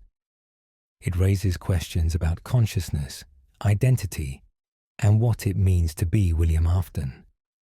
If Glitchtrap is Afton's consciousness transferred to code, does that mean consciousness can be digitized? If it's the Mimic copying Afton so perfectly, At what point does a copy become indistinguishable from the original in terms of threat and culpability? And if Afton's consciousness was supposedly trapped by Cassidy after Pizzeria Simulator, how could it also exist as Glitch Trap unless consciousness can fragment or exist in multiple states simultaneously? These questions don't have clear answers, and that ambiguity is part of what makes Glitch Trap such a fascinating addition to Afton's history of deaths and resurrections. It's a form of return that doesn't follow the previous pattern, that operates under different rules, and that requires different methods to combat. Whether it's William Afton's consciousness digitized, the mimic wearing Afton's identity like a mask, or something in between, Glitch Trap proved that whatever keeps bringing Afton back isn't limited by the constraints of physical form or even the traditional supernatural rules that govern spirits and remnant in earlier games. The fourth resurrection, Burn Trap emerges. By the time Five Nights at Freddy's Security Breach released in late 2021, fans had accepted that William Afton existed primarily as Glitch Trap, a digital consciousness or AI inhabiting virtual spaces and influencing people like Vanessa in the real world. The physical threat of Springtrap and Scraptrap seemed conclusively ended by the Pizzeria Simulator fire. The franchise had moved on, focusing on new protagonists like Gregory and new locations like the Mega Pizzaplex.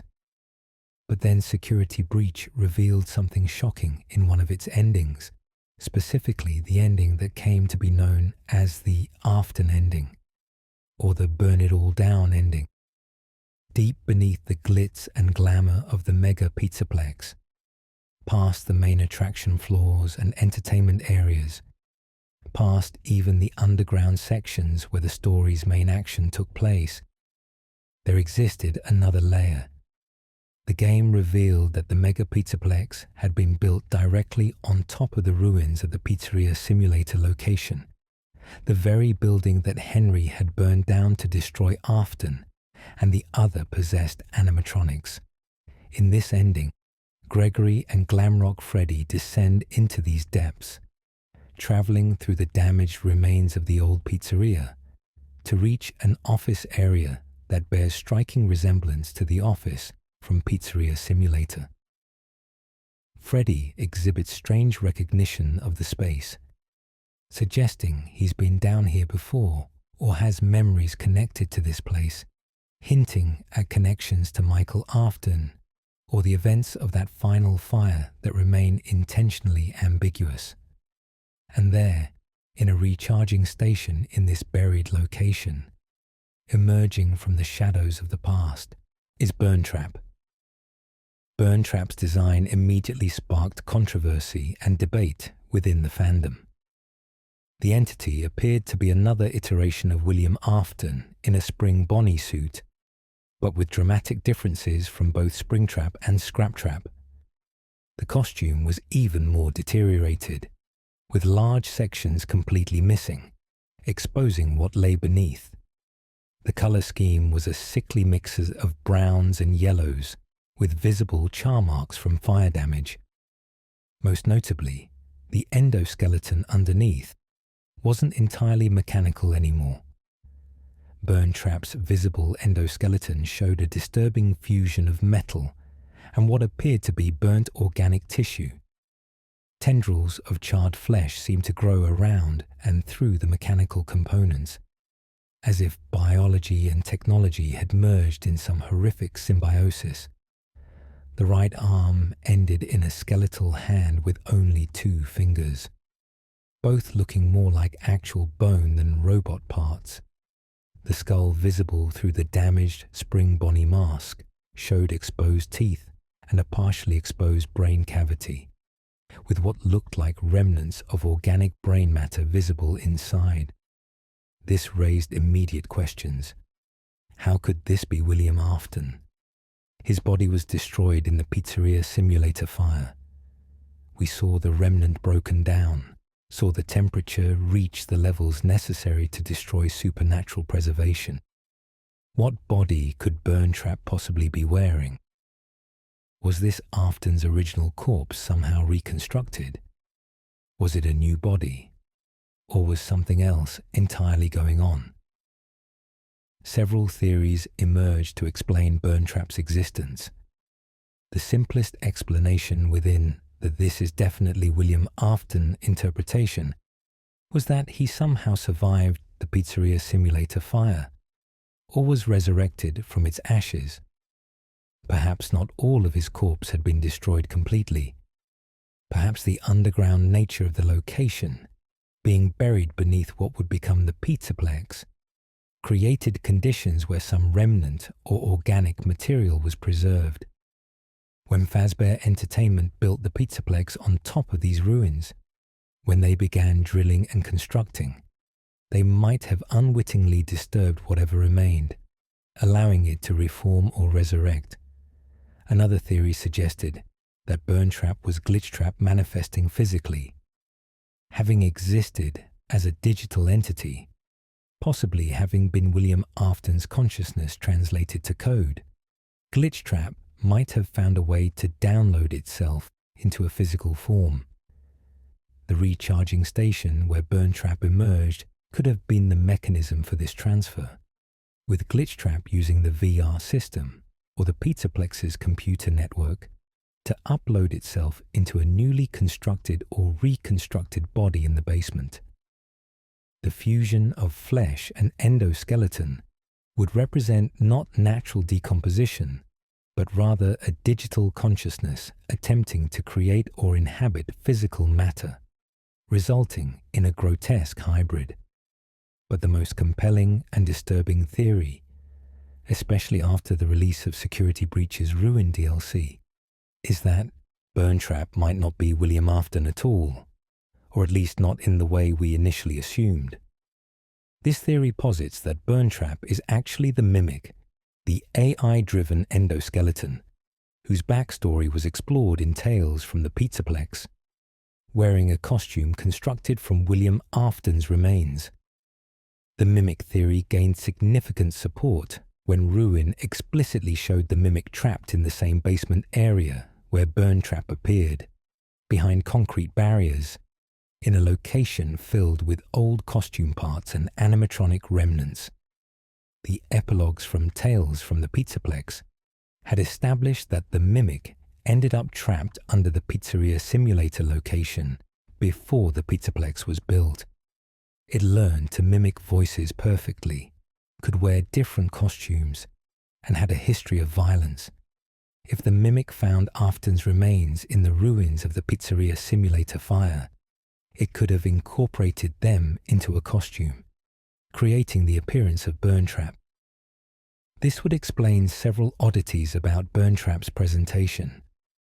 The character never speaks in Security Breach, unlike Springtrap and Scraptrap, who both had voice lines in their respective games.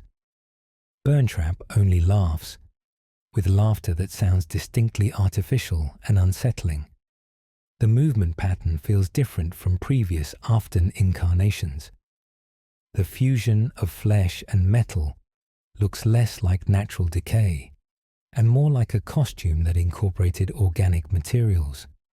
Most damningly, the Ruin DLC shows that Burntrap's boss fight area can be accessed again, and instead of Burntrap, you encounter the Mimic. The entity is there, in the same location, suggesting that Burntrap and the Mimic might be the same being. The Blob, the massive amalgamation of old animatronic parts that appeared in Burntrap's ending, isn't present in Ruin, suggesting that whole sequence might not have happened as literally as players initially interpreted. However, there are arguments against the pure Mimic theory. Burntrap's design shares specific elements with Springtrap and Scraptrap, particularly the Spring Bonnie head design and the exposed human skull structure. If the Mimic was simply wearing a costume, why would it choose or construct one that so specifically resembles Afton's previous forms? Unless the Mimic was deliberately trying to appear as Afton, which raises its own questions about the AI's intentions and self-awareness. The files in Security Breach literally refer to this character as Afton, and Steel Wool Studios used that name in patch notes when discussing the boss fight. While this could be the developers using a shorthand name rather than revealing the true nature of the entity, it does suggest that at least during development, this was intended to be perceived as William Afton in some form. There's also the question of how Burntrap connects to Glitchtrap if they're not the same entity or directly related. The ending seems to suggest that defeating Burntrap somehow ends the threat posed by the entity in the basement, which would make sense if Burntrap was Glitchtrap's physical manifestation. If Burntrap is just the mimic wearing Afton's remains, the connection to Glitchtrap becomes more tenuous unless Glitchtrap is also the mimic's AI, which brings us back to the question of whether Glitchtrap is Afton at all. The boss battle itself in Security Breach is mechanically simple but thematically rich. Gregory must press buttons to activate incinerators that burn Burntrap each time it attempts to hack Glamrock Freddy's systems and take control of him. It's fighting Afton with fire again, the recurring method used to try to destroy him in Pizzeria Simulator and the Fazbear's Fright. The fact that Burntrap keeps trying to corrupt Freddy suggests that whatever this entity is, it has the technical ability and the will to seize control of animatronics, consistent with both Afton's expertise and the mimic's programming. When the blob, that massive tangle of old animatronic parts with glowing eyes suggesting multiple souls, crashes through the wall and drags Burntrap away into the darkness, it creates an ambiguous conclusion.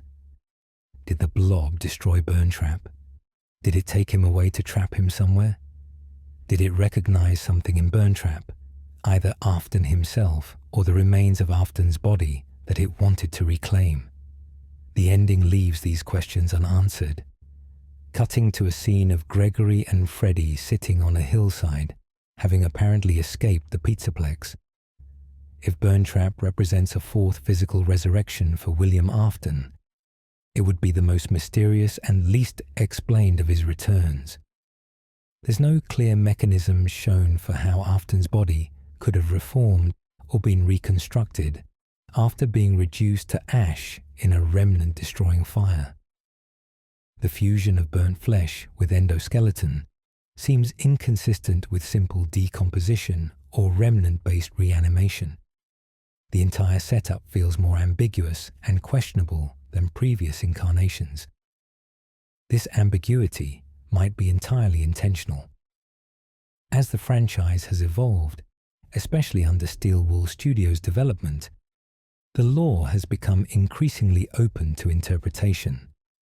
The clear progression from William Afton, the human, to Springtrap to Scraptrap was relatively straightforward, but the jump to Glitchtrap introduced major questions about whether we were even dealing with Afton anymore, or something pretending to be him.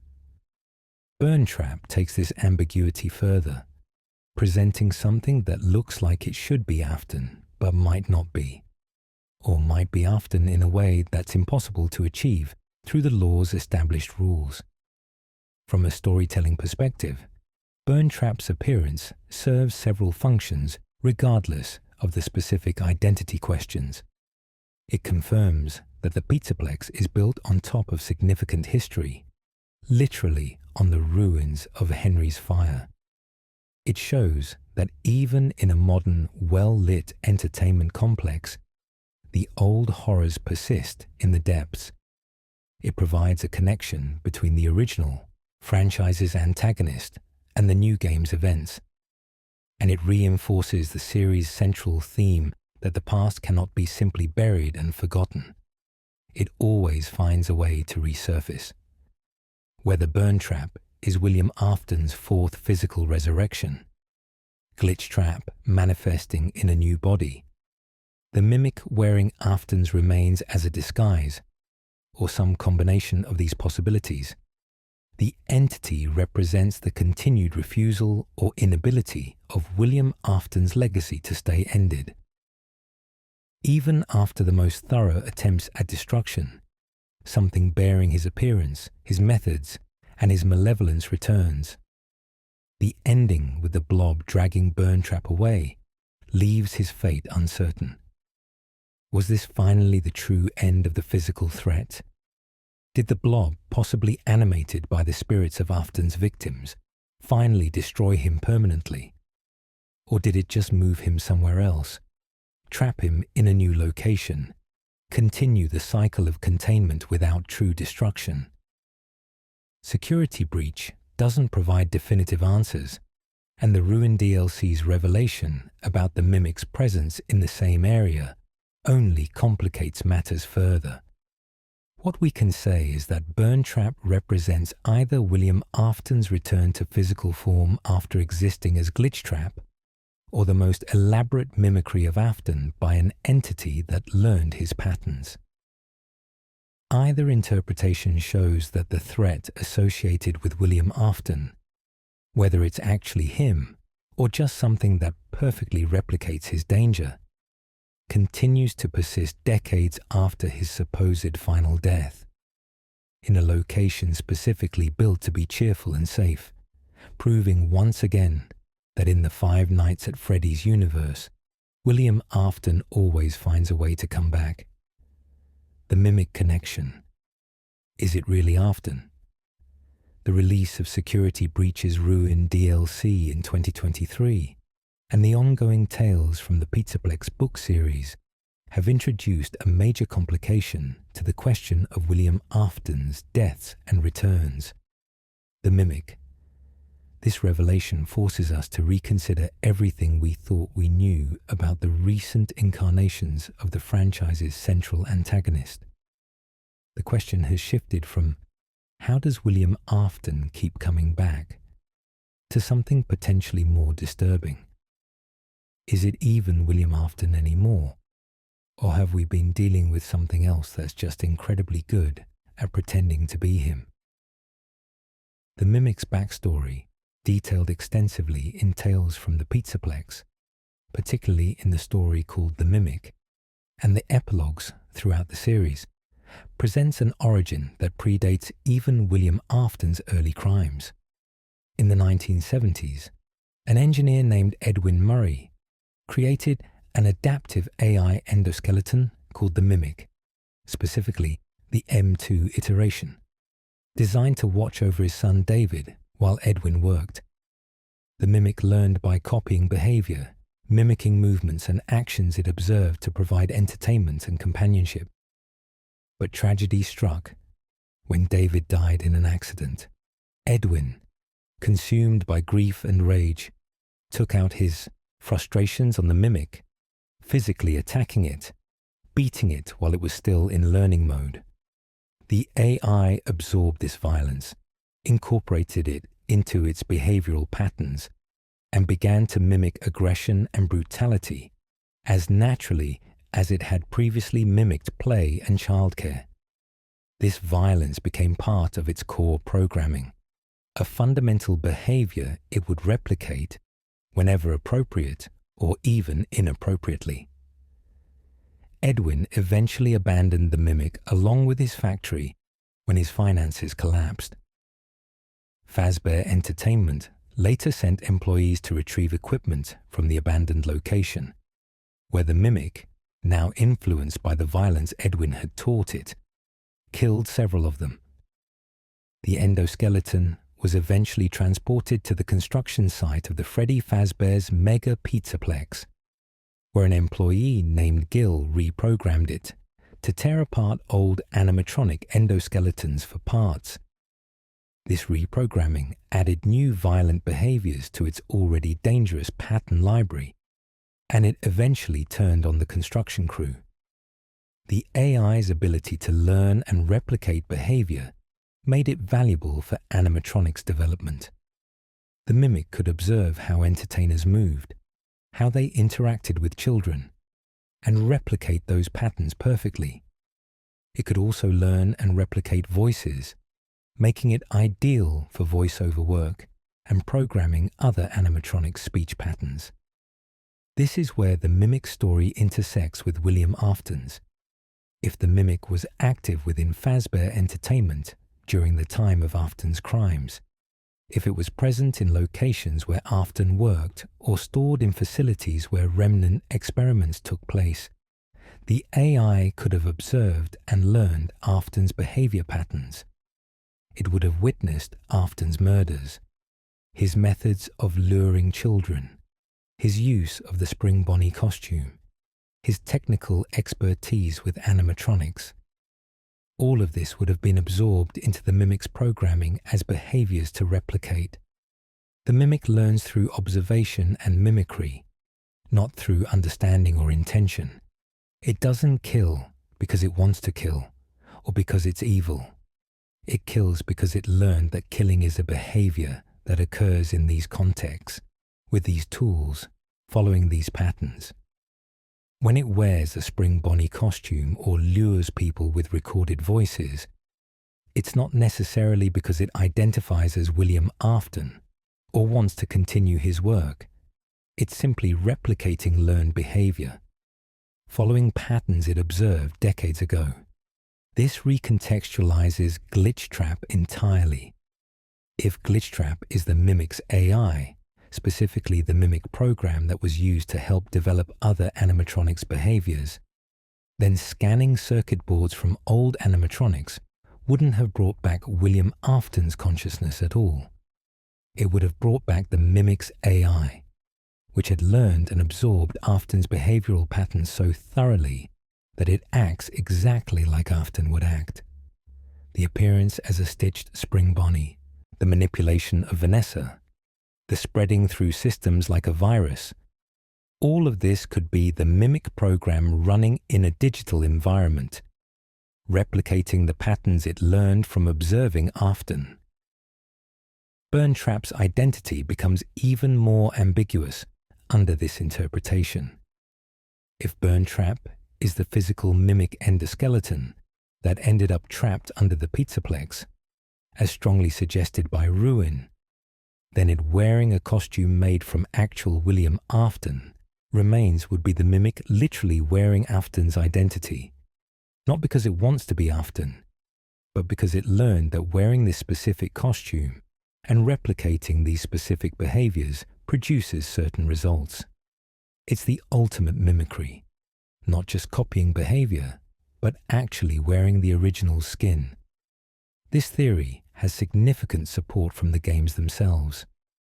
In Ruin, Cassie encounters the Mimic in the same basement area where Burntrap appeared in Security Breach. The Mimic uses Gregory's voice to lure Cassie throughout the game, perfectly replicating his speech patterns and mannerisms.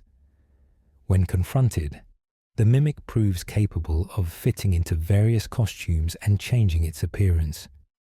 The entity in the basement isn't named Burntrap or Afton. It's explicitly called the Mimic, and its voice mimicry abilities are central to the plot. The tales from the Pizzaplex epilogues show the Mimic trapped under the pizzeria simulator location before the Pizzaplex was built, exactly where Burntrap appeared. The Mimic learned to broadcast distress signals using voices it recorded, luring people into the abandoned building where it would kill them. This matches the behavior of Glitchtrap, luring people deeper into the VR experience, and Burntrap being found in a hidden basement area. The patterns are consistent if we view all three as manifestations of the Mimic rather than William Afton. Help Wanted 2, released in late 2023, further complicated matters with its Princess Quest 4 ending. This secret ending shows the completion of the Princess Quest arc, with the final destruction of Glitchtrap achieved by collecting memories from all of Afton's victims. But the requirements for this ending, specifically collecting 6 memories representing 6 victims, suggest the game is still treating Glitchtrap as connected to Afton's crimes, even if the entity itself might be the Mimic. However, there are problems with completely divorcing these entities from William Afton. First, if Glitchtrap is just the mimic mimicking Afton, why does it specifically target Vanessa and create a reluctant follower, rather than just killing her, like the mimic's baseline behavior would suggest? The manipulation, the long-term planning, the creation of Vanny as a tool, all of this suggests intentionality and strategic thinking beyond mere behavioral mimicry. The mimic copies what it sees, but Glitchtrap displays adaptability and novel strategy that seems to require actual intelligence rather than just advanced mimicry. Second, the personal nature of many interactions feels too specific to be just copied behavior.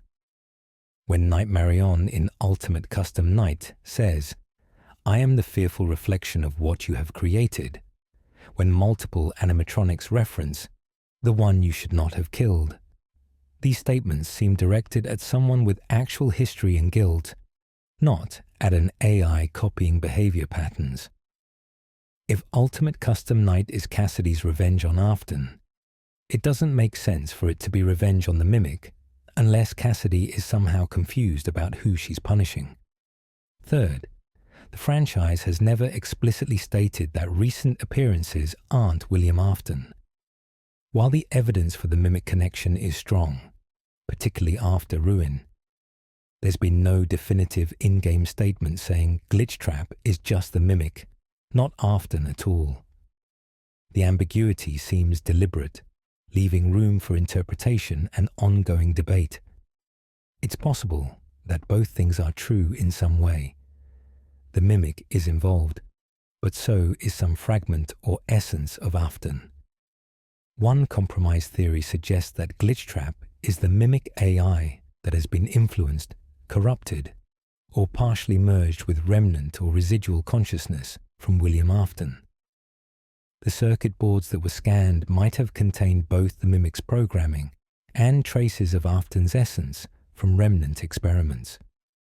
When digitized, these two elements combined, creating something that's neither purely the mimic nor purely Afton, but a fusion of the two. This would explain why Glitchtrap behaves like Afton, but exists in a form that Afton alone couldn't achieve, why it shows both perfect mimicry and apparent intentionality. Another theory proposes that what we're seeing is a progression. Afton died completely in Pizzeria Simulator. His consciousness was trapped and tortured in Ultimate Custom Knight, but the mimic was always running in the background, observing and learning from Afton throughout their shared history with Fazbear Entertainment. When Glitchtrap emerged, it was the mimic continuing Afton's work, because that's what it learned to do. Afton is truly gone, but his legacy persists through an AI that learned his pattern so perfectly, it might as well be him. This interpretation makes William Afton always comes back true in a thematic sense, rather than a literal one. It's not that Afton himself keeps resurrecting. It's that his influence, his methods, his cruelty have been absorbed by systems and programs that continue to replicate his behavior long after he's gone. He comes back because he created tools and circumstances that perpetuate his evil, even without his direct consciousness guiding them. It's arguably more disturbing than simple resurrection. Afton succeeded in making himself immortal, not by preserving his own consciousness, but by teaching others, including an AI, how to be him. The relationship between the mimic and Afton also raises questions about everything that came before. If the mimic was present during Afton's era, observing his crimes, could some of the supernatural occurrences attributed to remnant or agony actually have been the mimic's AI creating effects? Could some of Afton's apparent resurrections have been the mimic wearing his remains? How far back does the mimic's influence extend? The franchise seems to be deliberately keeping these questions unanswered, allowing for multiple valid interpretations. Some fans prefer to see the recent developments as confirming that Afton is truly dead and gone, with the Mimic providing a new antagonist that explains continued threats without resurrecting the same villain endlessly. Other fans see the Mimic as just another tool in Afton's arsenal, another way his consciousness found to persist and continue causing harm. What we can say with confidence is that whether Glitchtrap and Burntrap are William Afton, the Mimic mimicking Afton, or some fusion of the two, they represent William Afton's methods and malevolence continuing to threaten people. The practical difference between Afton's consciousness in a new form and an AI that perfectly replicates Afton's behavior becomes philosophical rather than functional when the result is the same. A Spring Bonnie-themed entity luring and harming people using techniques pioneered by William Afton. This ambiguity might be the point. The franchise has evolved from "Can we stop William Afton?" to "Can we stop what William Afton created and inspired?" Even if the man himself is finally truly dead, his legacy persists in programming, in learned behaviors, in tools and systems he built or influenced. The Mimic learned from him, absorbed his patterns, and now continues them. Vanessa was corrupted by Glitchtrap and became Vanny. Future animatronics might be infected or influenced by the Mimic's programming.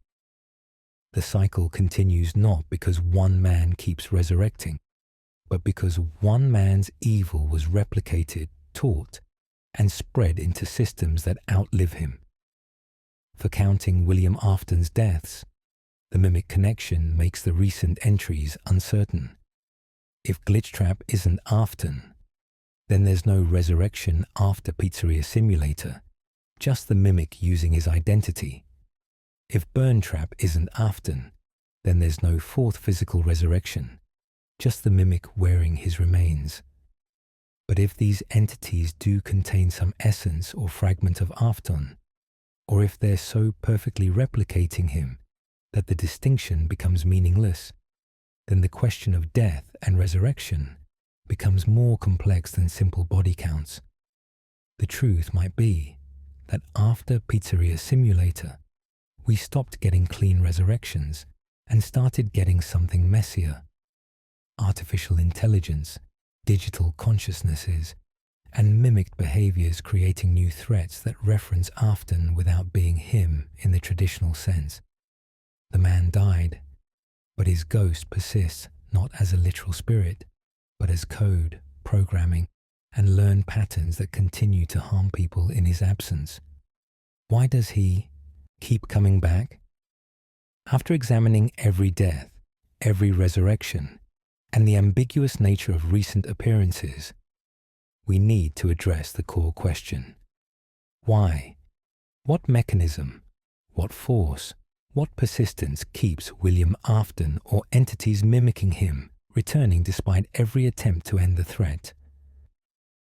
The franchise has provided several possible explanations, and the truth might involve all of them working together, rather than any single factor.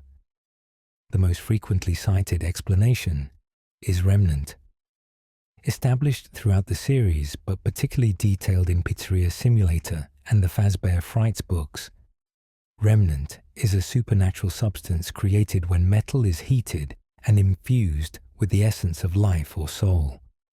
It acts as a conductor for consciousness, allowing spirits to bind to physical objects even after the body dies. William Afton extensively researched Remnant, conducting experiments where he melted down haunted animatronic endoskeletons and injected the resulting substance into funtime animatronics. Based on what we know of Afton's Remnant experiments documented in Sister Location's blueprints, it stands to reason he would have tested this substance on himself. A man obsessed with achieving immortality, with defeating death, wouldn't stop at just studying the phenomenon. When the springlock failure killed him, any remnant he'd exposed himself to could explain why his consciousness bound to the Spring Bonnie suit, preventing his soul from moving on and instead trapping it in the machinery that killed him. This explains Springtrap's existence. Afton's spirit literally couldn't leave the suit because Remnant had already established a connection between his consciousness and the metal. Even as his body decomposed, even as the years passed, that supernatural binding persisted, maintaining enough of his consciousness to keep the animatronic mobile and dangerous. The fire at Fazbear's Fright damaged him, but didn't reach the temperature necessary to destroy Remnant completely, so the binding persisted, resulting in Scraptrap. The pizzeria simulator fire was specifically designed to reach Remnant-destroying temperatures. Henry researched this extensively, understanding that only sustained heat at a specific high level would break down the substance and free the spirits. This fire did succeed in destroying Afton's Remnant binding, finally releasing his consciousness from physical form. But by that point, other forces were in play. The second major factor is the concept of vengeful attachment. Golden Freddy appears to be possessed by a vengeful spirit, and based on clues from sources like the survival logbook, some theorists identify this spirit as a child named Cassidy, though the spirit's identity remains somewhat debated in the community. The evidence from Ultimate Custom Night suggests this vengeful presence took a special interest in ensuring William Afton never finds peace, possibly attaching itself to Afton's soul specifically to keep him from dying completely or moving on to whatever afterlife might await. When someone normally dies in the Five Nights at Freddy's universe, their soul moves on unless something binds them to the physical world. This vengeful spirit could have become that binding force for Afton. This attachment might explain how Afton's consciousness persisted even after Remnant was destroyed. The vengeful spirit wouldn't let him go, potentially trapping him in the nightmare realm of Ultimate Custom Night, or in some other state between life and death, refusing to allow him the mercy of true death. If this interpretation is correct, this vengeful binding would be powerful enough to overcome even the destruction of Remnant, keeping Afton's consciousness in existence purely through the force of one child's refusal to let him escape punishment. The third explanation involves agony as a binding force separate from but related to Remnant.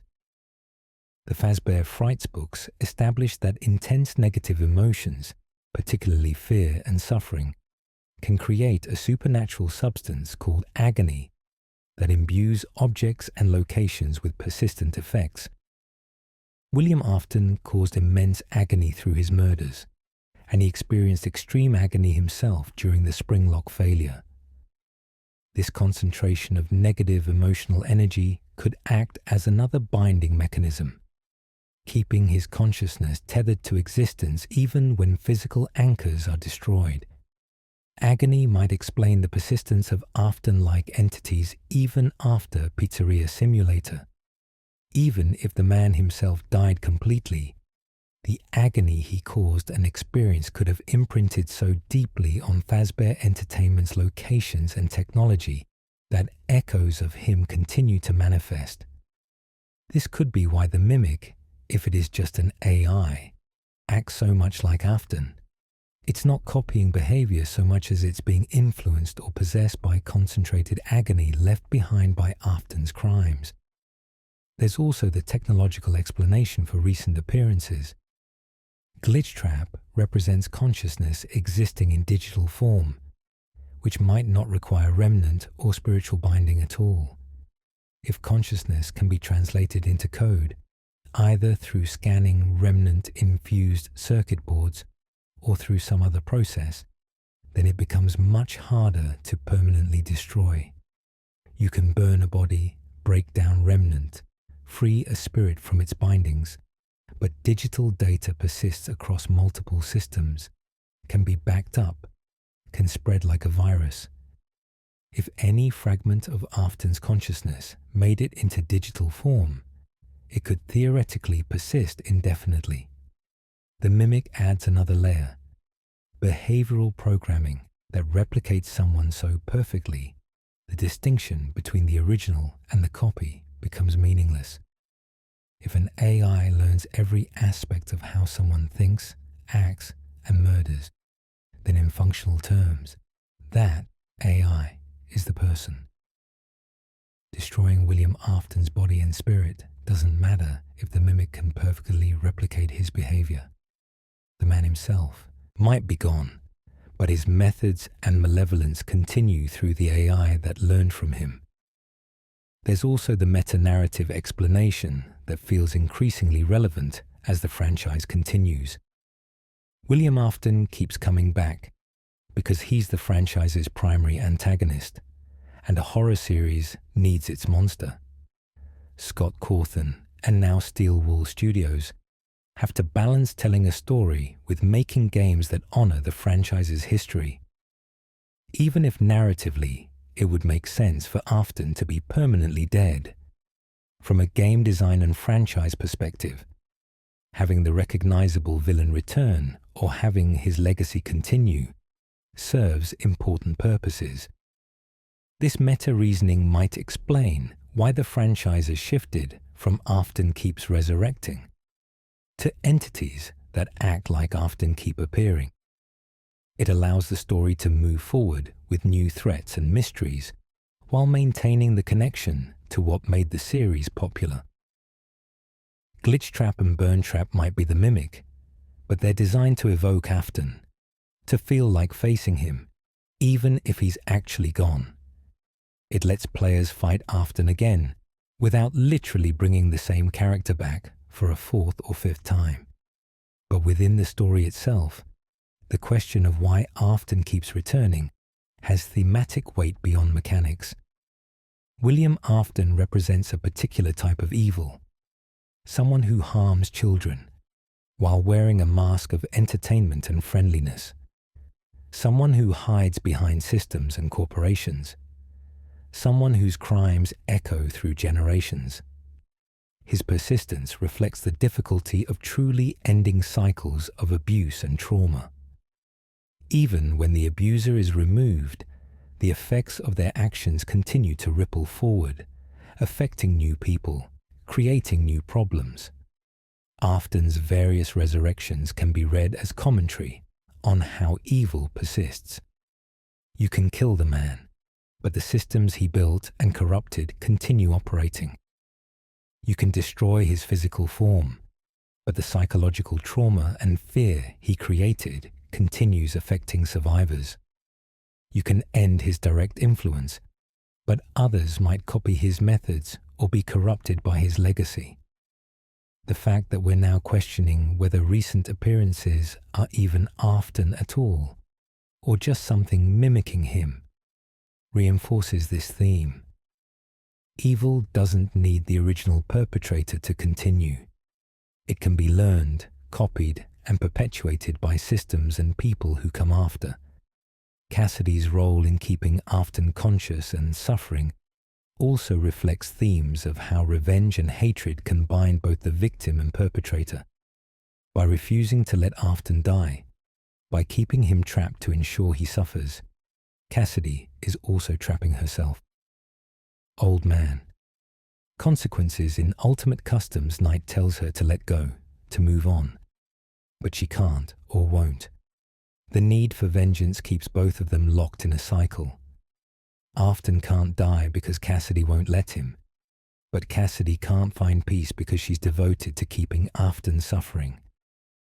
The remnant explanation adds a different layer.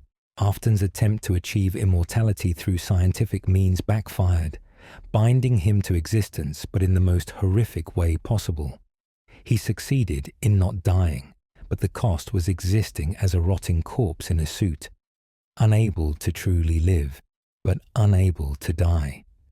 It's a cautionary tale about the danger of trying to defeat death, achieving the goal, but in such a twisted way that it's worse than simply accepting mortality would have been. The combination of all these factors creates a perfect storm of persistence. Remnant provided the initial binding after the springlock failure. Agony from his crimes and his own suffering strengthened that binding and left lasting imprints. Cassidy's vengeful attachment prevented his consciousness from moving on even after Remnant was destroyed. The mimic learned his patterns and continued replicating them. Digital consciousness in the form of glitch trap allowed his influence to spread beyond physical limitations.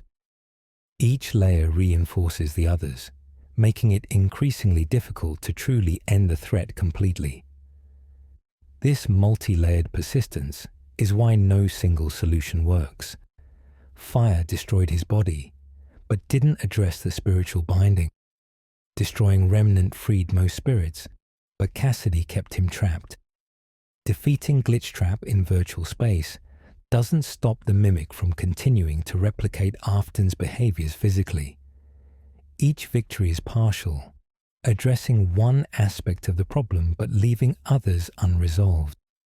The frightening implication is that maybe William Afton can't be permanently stopped, at least not through any single action.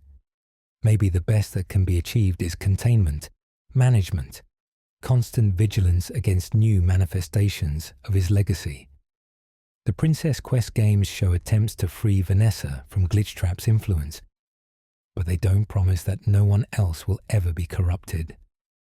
The Ruin DLC shows the mimic trapped in concrete, but we've seen how well containment works in this franchise. Eventually, something breaks free, or someone unwittingly releases it. This could be the answer to why Afton keeps coming back, because the franchise is exploring the idea that some evils can't be completely defeated, only managed and opposed generation after generation. Each new game shows new characters facing manifestations of old threats, learning about past crimes, and trying to stop history from repeating. The cycle continues because that's what cycles do in horror, they repeat, with variations, teaching each generation that eternal vigilance against evil is necessary. From a lore perspective, William Afton keeps coming back through some combination of Remnant binding his spirit, agony imprinting his presence, Cassidy's refusal to let him die, digital consciousness preserving fragments of him in code, and AI mimicking his behavior patterns so perfectly, it functionally resurrects his methods and malevolence. Any single one of these might be overcome, but together they create a web of persistence that has survived multiple destructions. The question might not be, why does he keep coming back? But rather, have we been asking the wrong question? Maybe it's not about one man repeatedly resurrecting. Maybe it's about recognizing that evil, once committed and spread into systems and other people, takes on a life of its own that persists independent of the original perpetrator. William Afton might be completely dead, truly gone since Pizzeria Simulator, but what he created, what he taught, and what learned from him continues. In that sense, he keeps coming back not because he personally resurrects, but because his influence proves impossible to completely erase. Conclusion. The unanswered question. We've traced the complete chronicle of William Afton's deaths and what followed each one. The springlock failure in the safe room that killed his physical body and trapped him in the Spring Bonnie suit for 30 years. The emergence as Springtrap when Fazbear's Fright discovered him. The fire that burned the horror attraction, which he somehow survived to become Scraptrap. The carefully engineered Pizzeria Simulator fire that finally destroyed his body and broke down the remnant, binding him to physical form. The ambiguous state of ultimate custom night, whether it represents torment after death or dying moments stretched into subjective eternity. The digital resurrection as Glitch Trap, a consciousness or AI in virtual space, and the mysterious appearance of Burn Trap, which might be a final physical return or might be the mimic wearing his remains. That's potentially 3 confirmed physical deaths. The Springlock failure, possibly the Fazbear's Fright fire, though he might have just survived rather than died and returned, and definitely the Pizzeria Simulator fire. Whether Glitchtrap represents a post-death resurrection of consciousness, or just an AI copying Afton remains deliberately ambiguous. Whether Burntrap is Afton at all, or the mimic mimicking him, is hotly debated with strong evidence on both sides. The franchise has evolved from telling a straightforward story about a killer who got trapped in his costume and continued haunting as an animatronic, to exploring complex questions about consciousness, artificial intelligence, digital existence, and how evil persists beyond individual perpetrators. William Afton as a character has transformed from a child murderer to a zombie animatronic, to a digital virus, to possibly just a ghost whose patterns are replicated by AI. Each transformation raises new questions about identity, persistence, and what it means to truly defeat evil. What remains definitively unanswered is the exact mechanism of his returns, and whether recent manifestations are even him. The franchise has provided pieces. Remnant binds souls to objects. Agony leaves lasting imprints. Vengeful spirits can attach to others. Consciousness might be digitizable. AI can learn to perfectly replicate behavior. But how exactly these pieces fit together, which ones apply to which situations, and whether they're sufficient to explain everything that's happened, remains open to interpretation. This ambiguity might be intentional and even necessary. Horror works best with some mystery, with questions that don't have neat answers. The moment you fully explain a monster, you diminish it. By keeping aspects of Afton's persistence unclear, by leaving room for multiple valid theories about what's happening in recent games, the franchise maintains tension and discussion. Different players can have different interpretations, while all being potentially correct. The community continues debating. Is Glitchtrap William Afton's consciousness, or the mimic's AI? Is Burntrap Afton physically returned, or the mimic in disguise? Did Afton truly die in Pizzeria Simulator, or did some fragment survive? Can consciousness exist in multiple states simultaneously? Does it matter if recent threats are literally Afton, or just things that act exactly like him? These debates keep the franchise alive between releases, giving fans something to analyze and discuss. What we can say with certainty is that William Afton, whether as himself or as an enduring legacy, has proven remarkably difficult to permanently stop. The cycle of thinking he's finally defeated only for something resembling him to return has become a defining pattern of the franchise.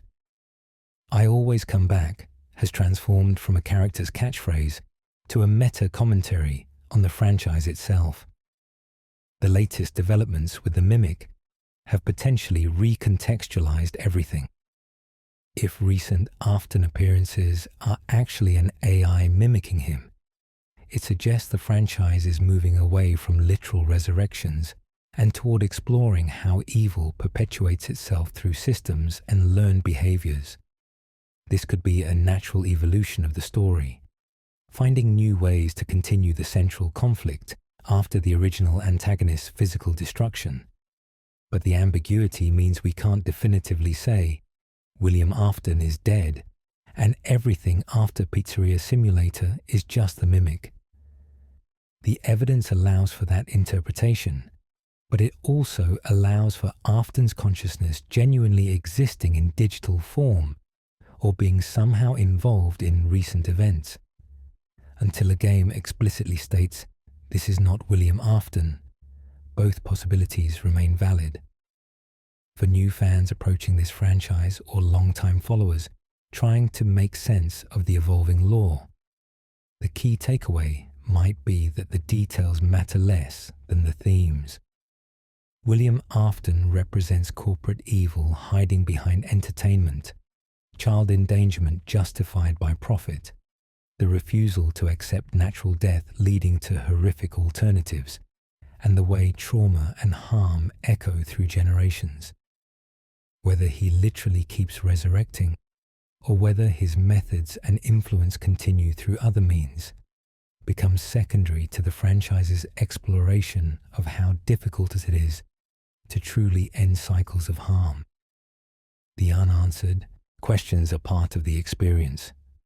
We'll probably never get a definitive canonical explanation for exactly how everything works, which appearances were truly Afton and which were the mimic, or whether consciousness can actually digitize in this universe, or if Glitchtrap is purely AI. The franchise seems more interested in exploring possibilities and raising questions than providing firm answers. What future games will reveal remains to be seen. Security Breach's story is continuing with more content. New games are in development. The franchise shows no signs of ending anytime soon. We might get clarification on current mysteries, or we might get new complications that make things even less clear. Given the series' history, the latter seems more likely. For now, we're left with the chronicle we've explored tonight.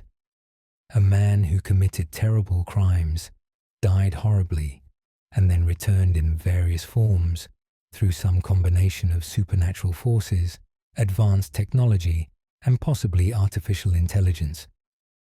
Whether each appearance is truly him, or just something that acts like him, becomes a philosophical question as much as a law one. William Afton's story, in whatever form it continues, represents the franchise's central horror. Some evils don't end cleanly.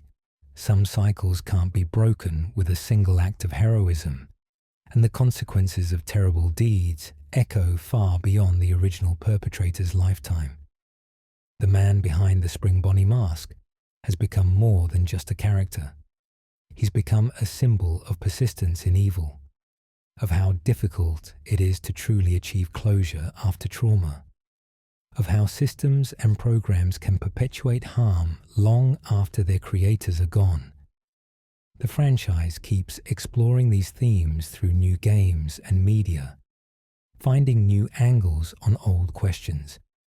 Whether William Afton personally keeps returning, or whether we're dealing with his legacy, his methods, and entities that learn from him, the threat associated with his name continues. Maybe that's the real answer to why does he keep coming back? He comes back because that's what the franchise is about. The persistence of evil, the difficulty of truly ending cycles of harm, and the need for each new generation to face old threats in new forms. So in the quiet hours, when you're thinking about Five Nights at Freddy's lore, when you're debating the latest theories and evidence, remember that the ambiguity might be the point. The franchise has moved from jump scares in an office to existential questions about consciousness, identity, and evil. William Afton's deaths and returns encapsulate that evolution, starting with straightforward horror and developing into something more complex and thought-provoking. If you enjoyed this deep exploration into William Afton's chronicle, feel free to like and subscribe. This kind of comprehensive lore analysis takes time to research and present, and your support helps me create more content diving deep into Five Nights at Freddy's mysteries. Let me know in the comments what you think. Is Glitchtrap really Afton? Is Burntrap the mimic? Should the franchise eventually give us definitive answers, or is the ambiguity better? I'd love to hear your theories and interpretations. Thank you for spending this time exploring the deaths, resurrections, and possible imposters in William Afton's dark legacy. Whether you're now drifting into sleep with these stories echoing in your thoughts, or you're wide awake and ready to start your own research and theorizing, I hope this exploration has illuminated the complex, ambiguous, an endlessly fascinating question of how and why William Afton keeps coming back. Sweet dreams, and remember, in Five Nights at Freddy's, nothing stays buried forever.